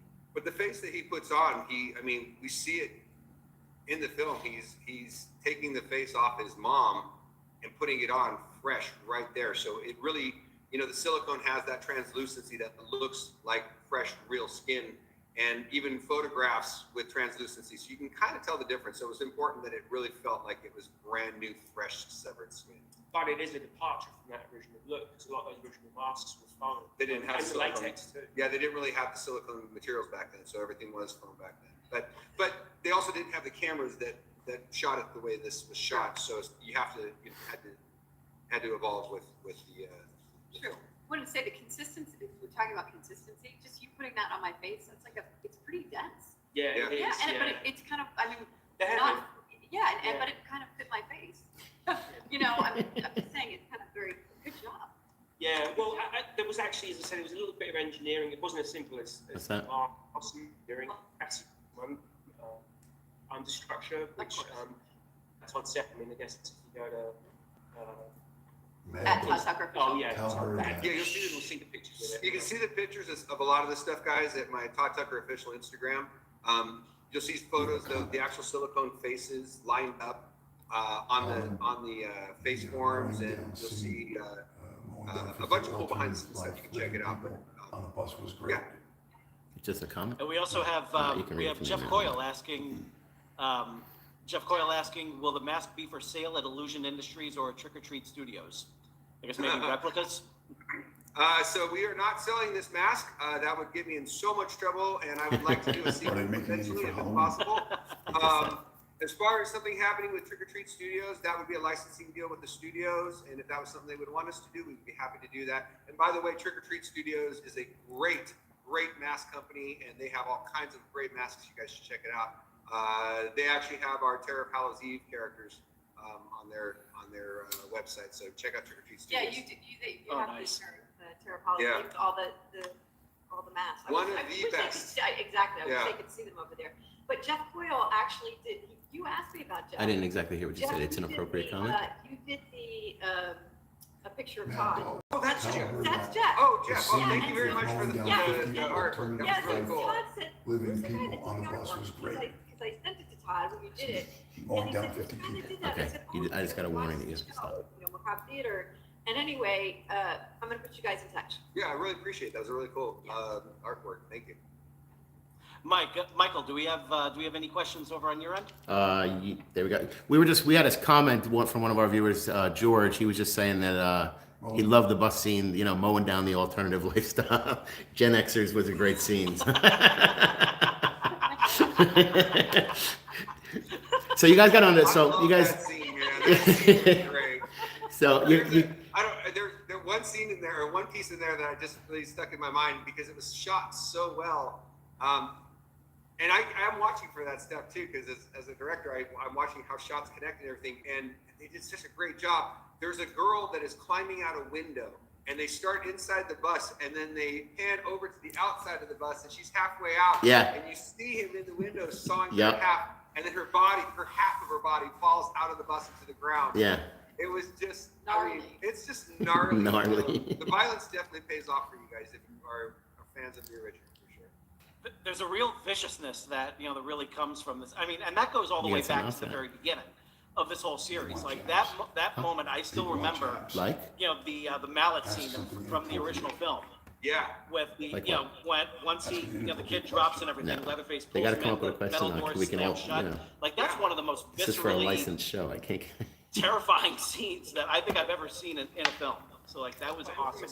There's really very little blood in that first film. It's it's not about the blood though. It's about the aggression and, the scariness of how it's like having a really scary drunk dad who's going to beat the crap out of you. It's that that kind of a thing where it's just really it's the anger behind the face that I think is really what makes Leatherface in this movie for sure, because this movie moves. Yeah, look, It's an action film horror 100%. kind of. In this film, it's like honest to God, like strap in, because it's just like it's ongoing gnarliness, not gonna stop, and just when you think it's gonna be okay, it's not. And it starts that way out the gate. But it's not. It's with the girl. Go right off the bat. Yeah, with the fiance. What's the character's name? The girl. That's Mom. Sorry. And the girlfriend. Yeah, thank you. Thank you. Todd's daughter. Yes. Getting information is very. Yeah. But at any rate, no. Right out of the gate, it just starts, and it's just like strap in. It's gnarly, and that's why I like the fact that it's 80 minutes. It long. goes back. I mean, even that's even the bus scene. I mean, Yeah. it goes on for a while, but it's boom, boom, boom. I mean, there's no like just lingering on blood and guts. It's happening really It fast. reminds me of Peter Jackson's King Kong way back in the day. I mean, it's not way back in the day, but Peter Jackson's King Kong was kind of like you never got a break, and it's not it wasn't graphically gnarly like this, but you never got a break with that. It was just Jack Black, one scene to another scene. And it was kind of what we had said back then was exhausting. You were exhausted after, Right. So this had the same kind of feel, modern day, but a horror movie where it gets to just be like, But I knew that was going to be the case. But instead of it being 3.5 hours long, 100%. it's barely under an hour and a half. Yeah. And you're like, you want more. So good. It's cool. Yeah. It's very cool. So good. Yeah, it did actually watch very quick. We're very fast. Yeah, right. You were following, and next thing you know, it was. I did want a little bit more. Yeah. I think that's a good thing, though. That's a good thing. Yeah, it was. 100%. Hopefully that means we'll have a sequel where we can get that more. Yep. Yeah. And how do you guys feel about what doing this iconic character for Illusion Industries coming into 2002 and new business coming in? I mean, because really the star of this movie is Leatherface. Legit. It's great. I mean, as a company, it's great because to have a title character like this and hopefully have a good response for the most part. And of course, there are going to be people who aren't going to like it, and I expect people to not like it because it's not everyone is going to love our design. But ultimately, I think that it's a really good thing for us. The timing is great because, like you said, we haven't had this type of a title character before. And hopefully this does bring off more Texas Chainsaw stuff. We'd love to keep doing this. Yeah, it's tough with sequels, requels, and reboots, right? Yeah. Requels, right? So And this franchise has it all. It's got the sequels, right. it's got the requels, it's got the reboots, it's got it's a tough thing. I mean, it's kind of What like is it? even with like Rob Zombie and him Gotta wait till I casting meet Sherry that. Moon, his wife, in it. Gotta get He got it. so much blowback from that. The movie's not even out, but What's the question, notably, folks? Quentin Tarantino. He makes me mute the back in the podcast day, when because he first says he has a started, question, were which is his bashing job him to for read what me he was doing. Now questions. he's a genius. And I You said, know "What's what the I question?" mean? He just looked at me like this. I always like to step up. I think Really, that the there's a violence position in this open. is interesting Contact because the Third violence Talk in NJ this, Yeah. at gmail.com. because we watched it What's the last question? night, and I watched it Holy with my God. wife and daughters, and I was like, man, is this going to be too much? Because I don't know if sitting down and watching the original with them would make me feel comfortable. But this movie just moved so fast that there wasn't time to overly focus on the entrails coming out of the body that just fell out of the window because you were already on to the next thing, 100%. So it was it just Didn't rock and notice rolled. that. So I was real excited. Do you know the interesting thing with Texas Chainsaw Massacre is that each movie really reflects I don't want to get.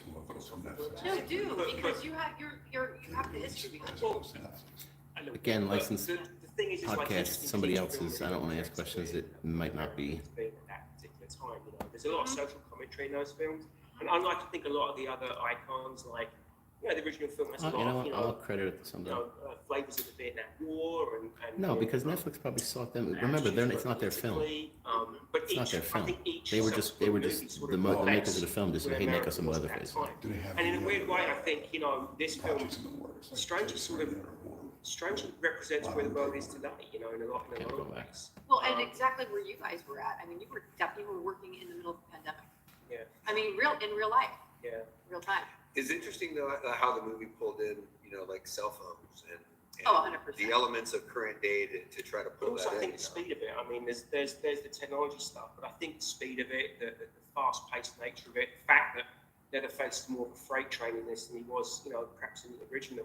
I think, you know, I think each filmmaker brings their own particular signature onto the character, you know. And I do sympathise, and I really do understand why a lot of people, you know, get very attached to the Leatherface they Their version. yeah, or the one that they remember, and rightfully so. I mean, there's nothing wrong with that. But it's interesting, like I think seeing sort of push and pull on this character a little bit on the movie, because I think people they always remember the nostalgia of the one they grew up with, you know. And I think when they see something that's completely like fresh and new, I think there's this initial like, oh my god, what have you done to my Leatherface? My Leatherface. Yeah, but that's to be respected. Yes. Battery change. Okay, great. Guys, hey, 1 second. We're going to quickly do a battery change on the camera. Microphone is still going, so go ahead and give us another question. George, when I'm on By their the time you're podcast, done, you can't cough. I keep Technical getting Joey, like the screamed Wonder at by Boy, this will guy have over this here. ready for us. Okay. Yep, I can still hear you guys just fine. And this is a perfect opportunity for my question, because I got one for both, you know, Todd and Martin. One of the things that I like to hear about is on my show is what I call the lightning bolt moment. And that's that moment when you either experience something, meet someone, hear something, you know, see something, whatever, that makes you kind of point in that direction and say, that is what I want to do. That is the kind of life I want to live. That's the kind of person I want to be. So for both of you, for Todd and Martin, how the hell did you decide to get into this crazy world in the first place? I think I speak for Martin and myself when I say it wasn't a choice. It was in our blood. I loved this stuff since I was a kid. I got my first werewolf mask when I was 5. I loved monsters. I loved The Wizard of Oz, Planet of the Apes. I loved The Exorcist at an age I probably shouldn't have seen it. I was a huge and the thing for Martin also and I is that we were at an age where, you know, we were teenagers or younger, depending, when all these great movies like Jaws and Halloween and Texas Chainsaw and Aliens and Freddy Krueger and all this stuff came out. I mean, we were, you know, there wasn't anything like that before that. So we got to go and see this in the movies for the first time in the theaters. And it really, for me personally, it just impacted me and made me want to do this all the time. And it was kind of all I ever thought about. I'm also very OCD and just love, I was the only child who went to the films all the time and would spend entire weekends in a movie theater. So I just loved it from the get-go and was lucky enough to be able to, you know, do this instead of winding up in jail. Martin used to be a policeman. Oh, Martin. It was Tea Factory. That's right. Black tea. Black Tea Factory. Coming from Britain was a little different. I don't know, like I was into film as a kid. I don't know if necessarily I had ambitions to get in this business when I was little. I did love Phantom of the Opera. I mean, there was loads of things I remember being a huge influence on me when I was super little, but I really wanted to be a fine artist, to be honest, you know, when I was at college. So makeup and creature effects, although, you know, obviously they had a long and rich history in Britain, they're much smaller. You know, like we have people like, you know, Roy Ashton and Chris Tucker, and these guys were like, you know, pioneers back in the day, especially with makeups like the Elephant Man and stuff. So there was a lot of good stuff coming out of the UK, but it was just such a small business. And the possibility of getting into it just seemed so remote. So, you know, I went to art school to do fine art. It wasn't like a sort of I love makeup effects and creature effects, but I thought, oh, it's never going to happen. Amazing. So And how did you two meet? we met on Tinder. You swiped up. You swiped up.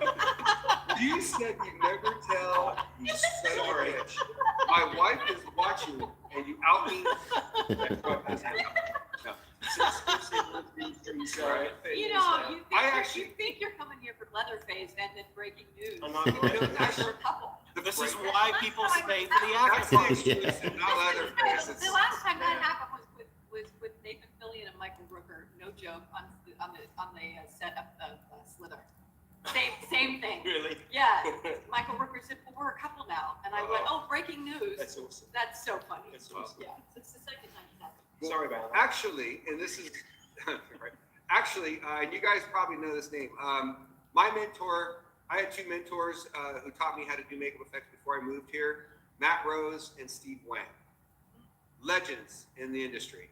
I was working with Steve Wang. We were in my garage, and Martin came over with our friend Chris Gallagher, right? Chris, yeah. And Martin came over and we met, and he was kind of pitching Steve on something. I was trying to pitch a script. You were trying to pitch a script to Steve. I love it. And we just hit it off. And then Martin and I both worked as key artists for a company years ago. And then when I broke off from that company and opened Illusion Industries, Martin came with me, and he's been my key artist and my key sculptor ever since. And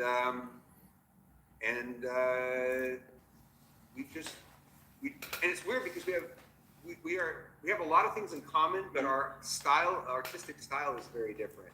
But I will say this, and I will give these props out. I've worked with a lot of sculptors over the years. There's some great sculptors out there: Mitch Devane, Miles Tevis, Steve Wang, Matt Rose. I mean, these guys were some of the top sculptors in the industry of makeup effects. I do believe, and I say this honestly, I do believe Martin is potentially one of the best sculptors in the industry. What? I'm going to get hate mail now. This is another breaking news. But honestly, guys, I've seen stuff come out of him. So, I mean, you know, and his style is so kind of just weird and cool, weird, twisted stuff that when I made my first movie, Monster Mutt, Martin had done a bunch of cool sculptures of the dog. I was so in my own head that I couldn't see how good those sculptures were, and I ended up sculpting the dog myself.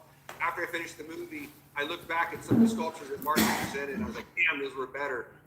So when I did The Terror of Hallows Eve, I literally took Martin aside and I said, dude, I'm going to let you design all this stuff. I'm not even going to tell you we'll just talk about things, but ultimately just knock it out of the park and surprise the hell out of me. And then every time I'd walk in the door and see a sculpture of a new character, it was like Christmas. So I'm very lucky to have Martin, and that's why I've held on to him for 15 something years now. So sweet that she ethically. Sorry, Val. Again. So there's my pitch for Martin. But it is true. You said, because a lot of times, with special effects houses and things, a lot of the main guys, no names in particular, they don't give credit to their entire team as much as you have told me over and over again. Listen, Natalie, it's Ivonna and Natalie. It's so important for Martin to, for you to really emphasize, what a big part he is of this. And so that's really, speaks to who you are and speaks to your work. I spent years working for somebody who took all the credit, and I took the back seat. So I ultimately, when I started my own company, I wanted to make sure there's no reason to not give credit to the guys, because you can't do it as a one-man show. And if you've got really, really talented guys, let the world know, Right. You don't want to hold people to, yeah, 100%. No, and I have talented people. That's why the work that comes out of Illusion Industries is always top-notch. No matter what the project is, whether it's a big studio film or whether it's a smaller project. So I always tell people that if you have people that move on and do great things, it's really just that's what I want to see. What? Yeah. Your That's what I team- want to see. We're Your both team waiting. They're is just, it's their show, A bro. one-man show doesn't work. I mean, everybody. And it just so happens that at the same time we have a question from Vintage asking who else works at Illusion Industries. Well, so I keep a really, really small crew. Basically what happens is Martin and I, depending on what's coming in, we will get a script, we'll break it down, we'll start talking about what the effects would be, and then we interact with the director. And then depending on what the show is, both Martin and I go on different shows and either we'll create the stuff and then go on set and apply it. The good thing is we can do more than one show at a time, because I can take a show and then Martin can take a show. We can both facilitate the show and then go on set and either apply it or puppeteer it or whatever it is that we're building. So it's usually Martin, and we've got my tech Joey, who does all of our production stuff. But we bring in artists depending on the project and specific to the project. If we're going to do an old age makeup show, like we did A Dog's Journey a few years back, we brought in Miles Tevis, and Miles sculpted the faces because Miles is one of the greatest old age sculptors in the industry. And if we're going to do something, more cartoony and fun, it might be something that I sculpt. If we're going to do something that is just dark and twisted, that is Martin 100%, which is why Leatherface came right into Martin's hands. So I bring in artists as the project comes in and depending on what we need, but we have some of the best people in the industry working. Chris Gallagher, Dalton. We got. How Just tell me. John How much did Donahue. Tony Hooper Classic from 1974 I mean, influence the effects? There's a bunch of I these guys that are, and they go from shop to shop. Do you have it on your working screen? on some of the biggest shows, but ultimately, luckily, every time we've needed them, they've dropped whatever they were doing. We've got Matt. Matt Rose, who was Yeah. Matt Rose, who unfortunately passed away, was one of my best friends. Yeah. So we've had some great people. I've personally been very, very lucky to have these people in my building. And I wanted to make sure, Mike, with Terror Talks, do you have any questions? Yeah, I've been waiting patiently. I got a question. No, there's no hurry. I was actually about to cede the floor to. Yeah, we still have a good 35 minutes, so I wasn't rushing. I got a question here from. I'm like, hold up. We got a question here from Andy. It says, "How much did Toby Hooper Classic from 1974 influence the effects for the shit show? Remake." Sorry, guys. Next question. Next question. Next question. Yeah, guys, you gotta please, censor those for me, please. Moving on, thank you. Yeah, censor that for me. One of the things I wanted to say was the scene with the cell phones in the bus. That actually relates to what I do because I'm a paranormal investigator and I go live at a lot of things that are actually live. And to see people making comments like, that's so fake and, where did they get this guy? Well, they're actually getting murdered is like. Yeah, it actually would happen. Like what he's saying is when they're on the bus and all these, they pull their cell phones up and they're like, oh wow, who is this guy, right? And then on the screens of the cell phone, everybody's going, this is so cool. I want to be at this party. Are you kidding me? Look at this. So they think it's fake. And then all of a sudden, this one guy goes, beep, like bleep, and Right. then the killing starts. Right, So, right. Yeah, so it's so what Mike is saying basically, what you're saying, Mike, is that basically when you go out and you do your paranormal, you capture things. Exactly. I'm showing I have equipment that's registering live or I have, figures that are showing up on a camera and we're showing this as like, oh my God, we're actually catching this. And, you're getting comments of, oh, that's fake and you guys are using CGI but it's not, it's real and we're in it at the moment. Oh, interesting. Of course, as always with everything, you're going to have people that are going to try to, blow holes in whatever it is you're doing. But, and I know too, and that, there was a lot of question as to that scene being in the movie as far as whether they wanted to have that whole cell phone thing in there, but they really felt that was a sign of the times. It did. It really made it current because it's exactly what we go through. Whether you like it or not, it was like Martin said, it's sign of the times with this movie. Honest to God, listen, go to a concert and, you'll have somebody like J-Lo who's, she's in her 50s, absolutely stunning, drop dead gorgeous. But she's saying, everybody put down your phones and watch in real time. And it's not going to happen because people want to see it on their cell phones. They want to record. That's what they want to do. Yeah. But that generation is like, you know, J-Lo's generation is like, no, put down your phones. And they're like, no, we want to get it. Yeah. So that's it. You know, Yep. I thought about that. I was like, you know, it's a generational. It is absolutely. Yeah. Absolutely. So any more questions? Yeah, we also had Jennifer wanted to know if there was any COVID outbreaks or anything during the filming or anything on set that slowed you guys down. Not No, one. not one. Oh, that's Not one. awesome. I think we were the only production shooting in Europe that didn't have a case. In fact, I think we were the only production. There was a couple of other things shooting in Europe, and they did get hit with COVID. But yeah, we didn't have one single case. Not even. That's great. But again, that was Herb. That was Herb, the producer. Yeah. He really ran that very well. And actually, Sean Baden. He's a chap that works for Legendary. He's sort of their COVID guy, but Sean did a great job on that too. Yeah. But again, like it was crazy. There was every single day there were these guys coming in with these Ghostbuster backpacks and spraying everything down.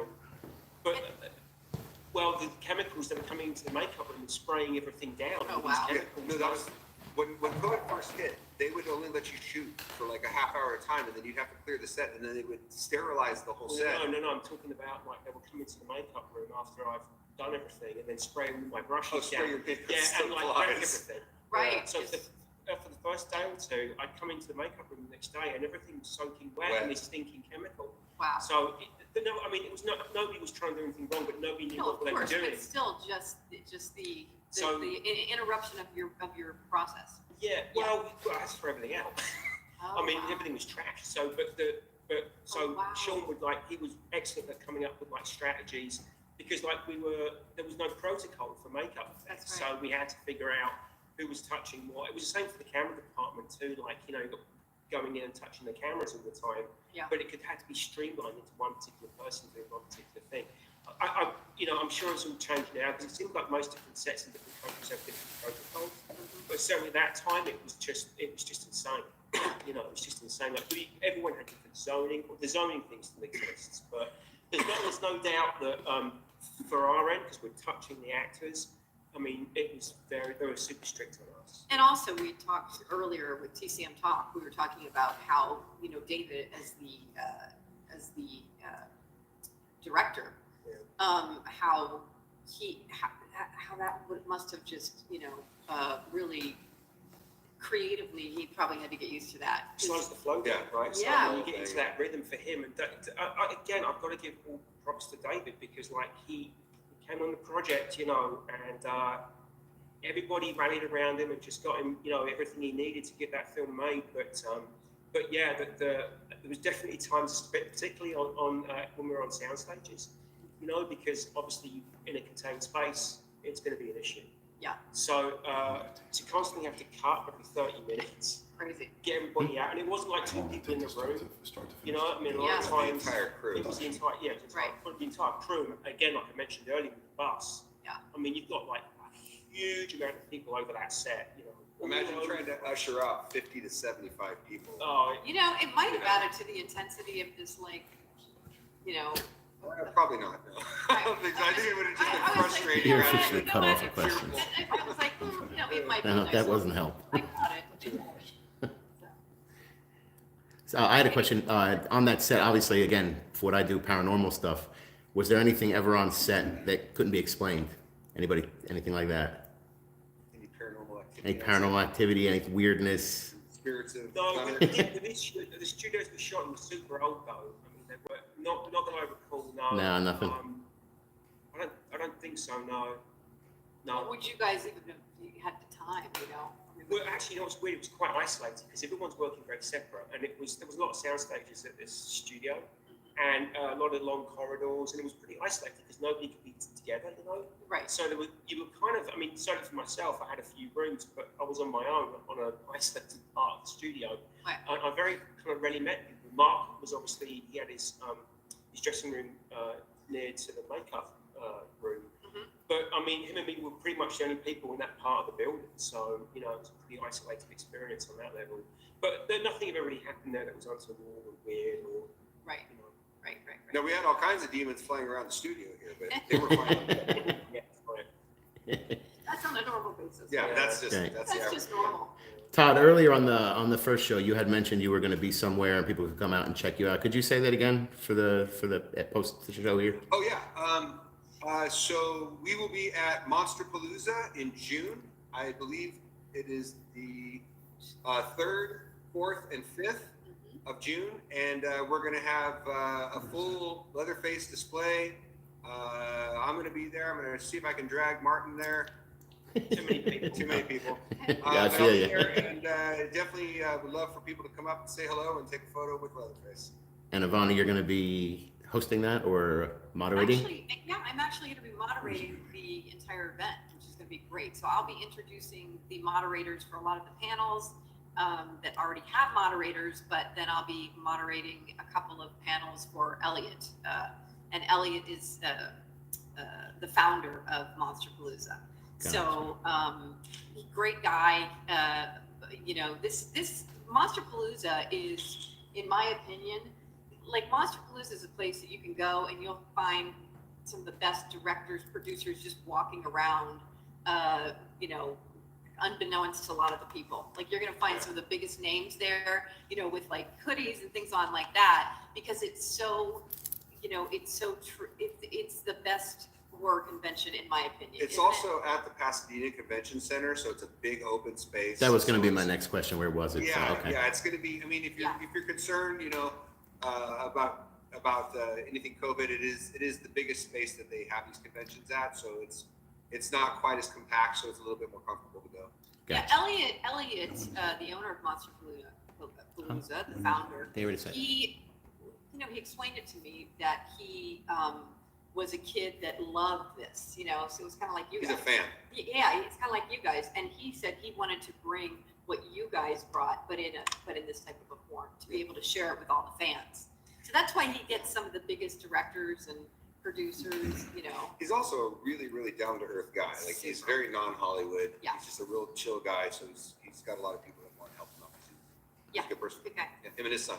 He does all. Yeah, I We want got a them. couple, we got a couple Okay. of quick questions coming in, just real quick. Just asking, was Bulgaria always the choice for filming? And if so, why? And was there a reason to shoot there and not in America? Yeah, it was always the choice to shoot there. I can't comment on the politics why.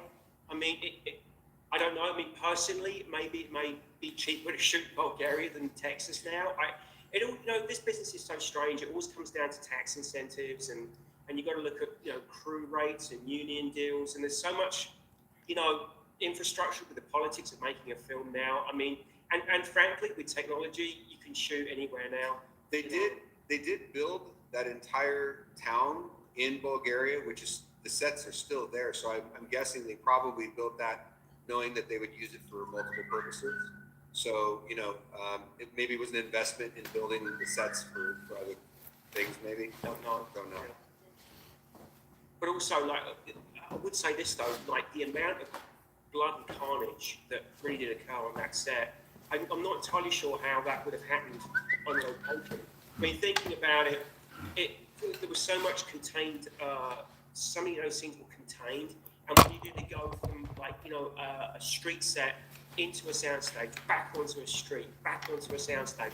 I don't know, like if you on location, that's a big move for production. So I'm not entirely sure, whether it would have been advantageous to have shot in Texas and then done a big, 3-hour production move to go back to a soundstage and then go back out again on location.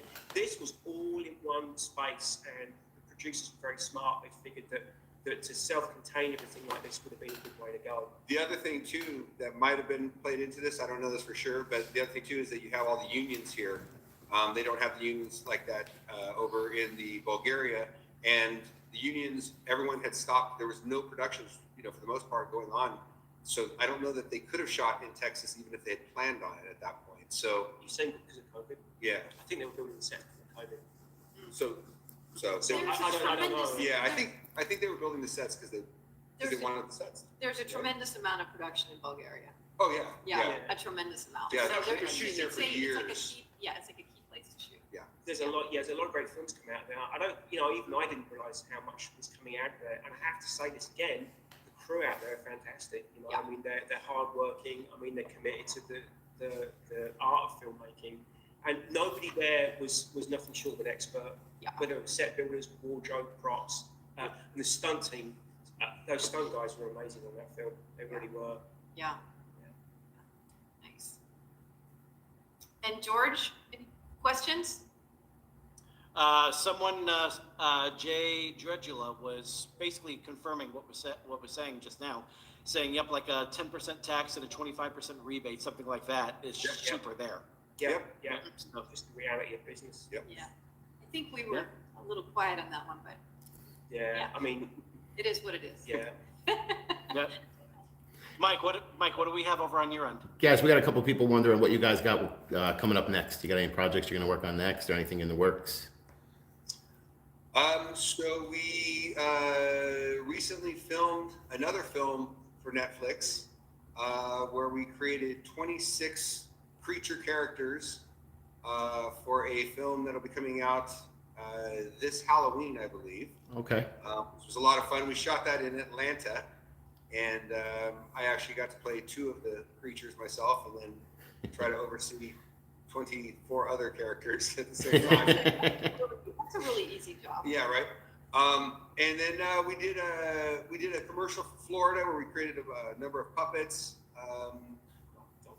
We did a really fun dog, a stuffed dog that kind of like something about Mary dog gag for another movie where they had a dog that was just being thrown all over the place, and they needed this. Gotcha. Not funny. But we have a bunch of projects that we're budgeting right now and bidding on, and I also development projects. And then I am trying to move forward on our next in-house project that I'm going to be writing and directing. Great. Fantastic. Ivonna, everybody's kind of asking what you do. You want to tell us a little bit? You said, I'll introduce myself. My name's Ivonna Cadaver, but you didn't go into what you do. So. Oh, I didn't know. I'll tell you what happened. I mean, on the real. I got in here a little late. I got in here when Martin got in here. Seriously. We all got in a little late. Todd was right on time.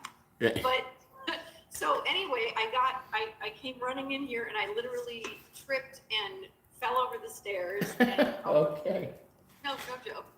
And so I had to Are you a stunt woman? I am. That's what I do. Today. Yeah, today. Yeah. So anyway, I came in here and I quickly changed and I came on, and when I did the introduction, I wasn't quite myself. You know what I mean?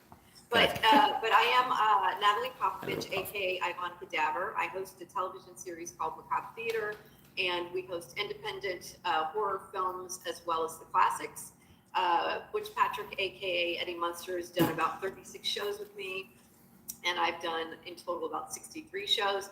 The last show that I did was an hour special featuring Todd Tucker's The Terror of Hallows Eve, and that was a lot of fun. And that was right before the pandemic. That was Halloween before. Yeah, the Halloween before. So and what's interesting is that somebody asked was asking you guys how you knew how you got into this business, and the Terror of Hallows Eve is really a true story of how Todd got into this business. It's it, right? Yeah. The first half hour is. Yeah, the first half. I mean, it's it's fiction, nonfiction, but there's a lot of it.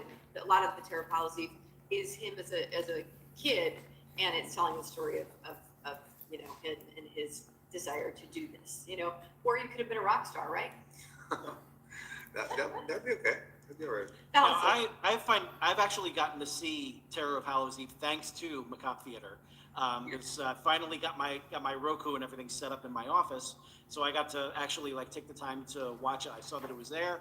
I started watching. I really enjoyed it. Really, and I'm not just saying that because you're right here. Are you sure about that now? Come on, George. But I gotta say, that marionette scene just floored me. I absolutely love that scene. I gotta know, how long did it take to film that? Because it looked like there was so much that went into that, just that scene alone. Well, we filmed that whole scene in, I think, a day, actually. But we did a lot of we shot the scene and then we green screen and shot the puppets and digitally put them into the scene.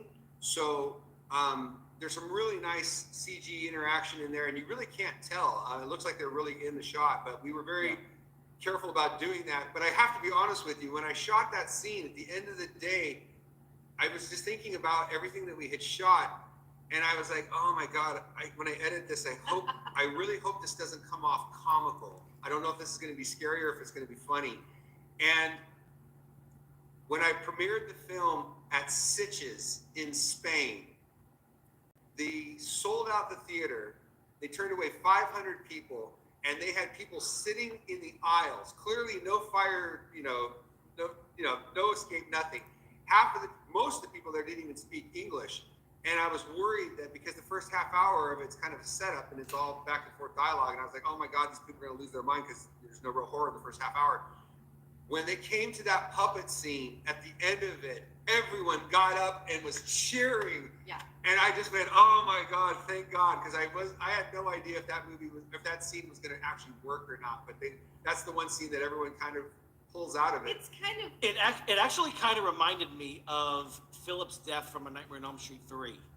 Yes. How like very much like that sort of style. How it just like kind of starts off as one thing and then it becomes something completely, just something like completely out of the ordinary. Here's something really, really cool. The kid that the puppets kill, Yeah. that's his son. No kidding. That's Yep. awesome. That That's is his awesome. I actual love son. that. Yep. I love that. I saw his dad at a convention, and I got to be honest with you, when I found out that he was your son, knowing that, you were killed by puppets in number 3, I think it's really cool that we're killing your son with puppets. And he goes, yeah, I guess so. It's like, I guess it runs in the family. I don't know. But Yeah, right? I was going to make a comment. Yeah. I was going to make a comment and say, so, because you and I have talked about that scene, that scene for me was like amazing in the movie, right? And you were like, yeah, like the first time we talked about it, you were like, yeah, I didn't know about that scene. So it's kind of like Texas Chainsaw Massacre 2022. The scene's going to be the bus scene. And I think in your movie, when those puppets cut the string, that's it. So it was just a really good scene. Yeah. And the funny thing is all the puppets from The Terror are staring at us right now on the other side of this camera. And I wanted to go back to something else too. Mike had asked a question, what do we plan on doing? So with Macabre Theater, and yes, I did not say who I was because I, again, came in here and ran in here and tripped and fell and my suitcase went everywhere. So that was a lot of fun. But Martin goes, no. Yeah, my back's a little tweaked, but I'm all right. I'll be all right. But I wanted to say that Mike from Terror Talks, I'm going to be going to New Jersey, and I'm going to go on some ghost hunting paranormal with him, and I'm going to get my hands dirty with this. So we're going to actually get together and do some pretty, I hope, some pretty gnarly ghost hunting. And get some things, and we're going to put that on Macabre Theater, which I think is going to be really more of a real element to Macabre Theater. So it was where we were hosting independent movies. We've done that, and we hosted all the classics. Not Nightmare on Elm Street. I was going to say Roger Corman's Night of the Living Dead. Hello, all those kind of older movies, and we've done some independent movies. We showcased Todd's, which in my opinion was the best movie we did to date. But that was right before the pandemic. But I'm gonna get with Mikey B. That's what I call him. He's gonna kill me for that one. And we are gonna do some paranormal hunting and put it on the shelf. Yeah, Mike, we've got some. I don't know if you've gone there or not, but both Martin and I had to move to Louisiana for like 4 or 5 months to work on G.I. Joe Retaliation. Okay. And while I was there, I went up to Shreveport, Louisiana, and I don't believe in. I mean, I've never experienced anything with a ghost necessarily. Okay. So I'm not like somebody that's gonna go out there and say Gotcha. I've seen stuff. But I saw stuff in Shreveport that you should have filmed. Wow. Yeah, no, I've never been out there, but You might put it on wanna go there. put it on the list to go. I caught stuff by accident and looked at it on the back end and went, oh, what the hell? So Shreveport's a good place to go. It's intense. And Wow. Even Dean Carr.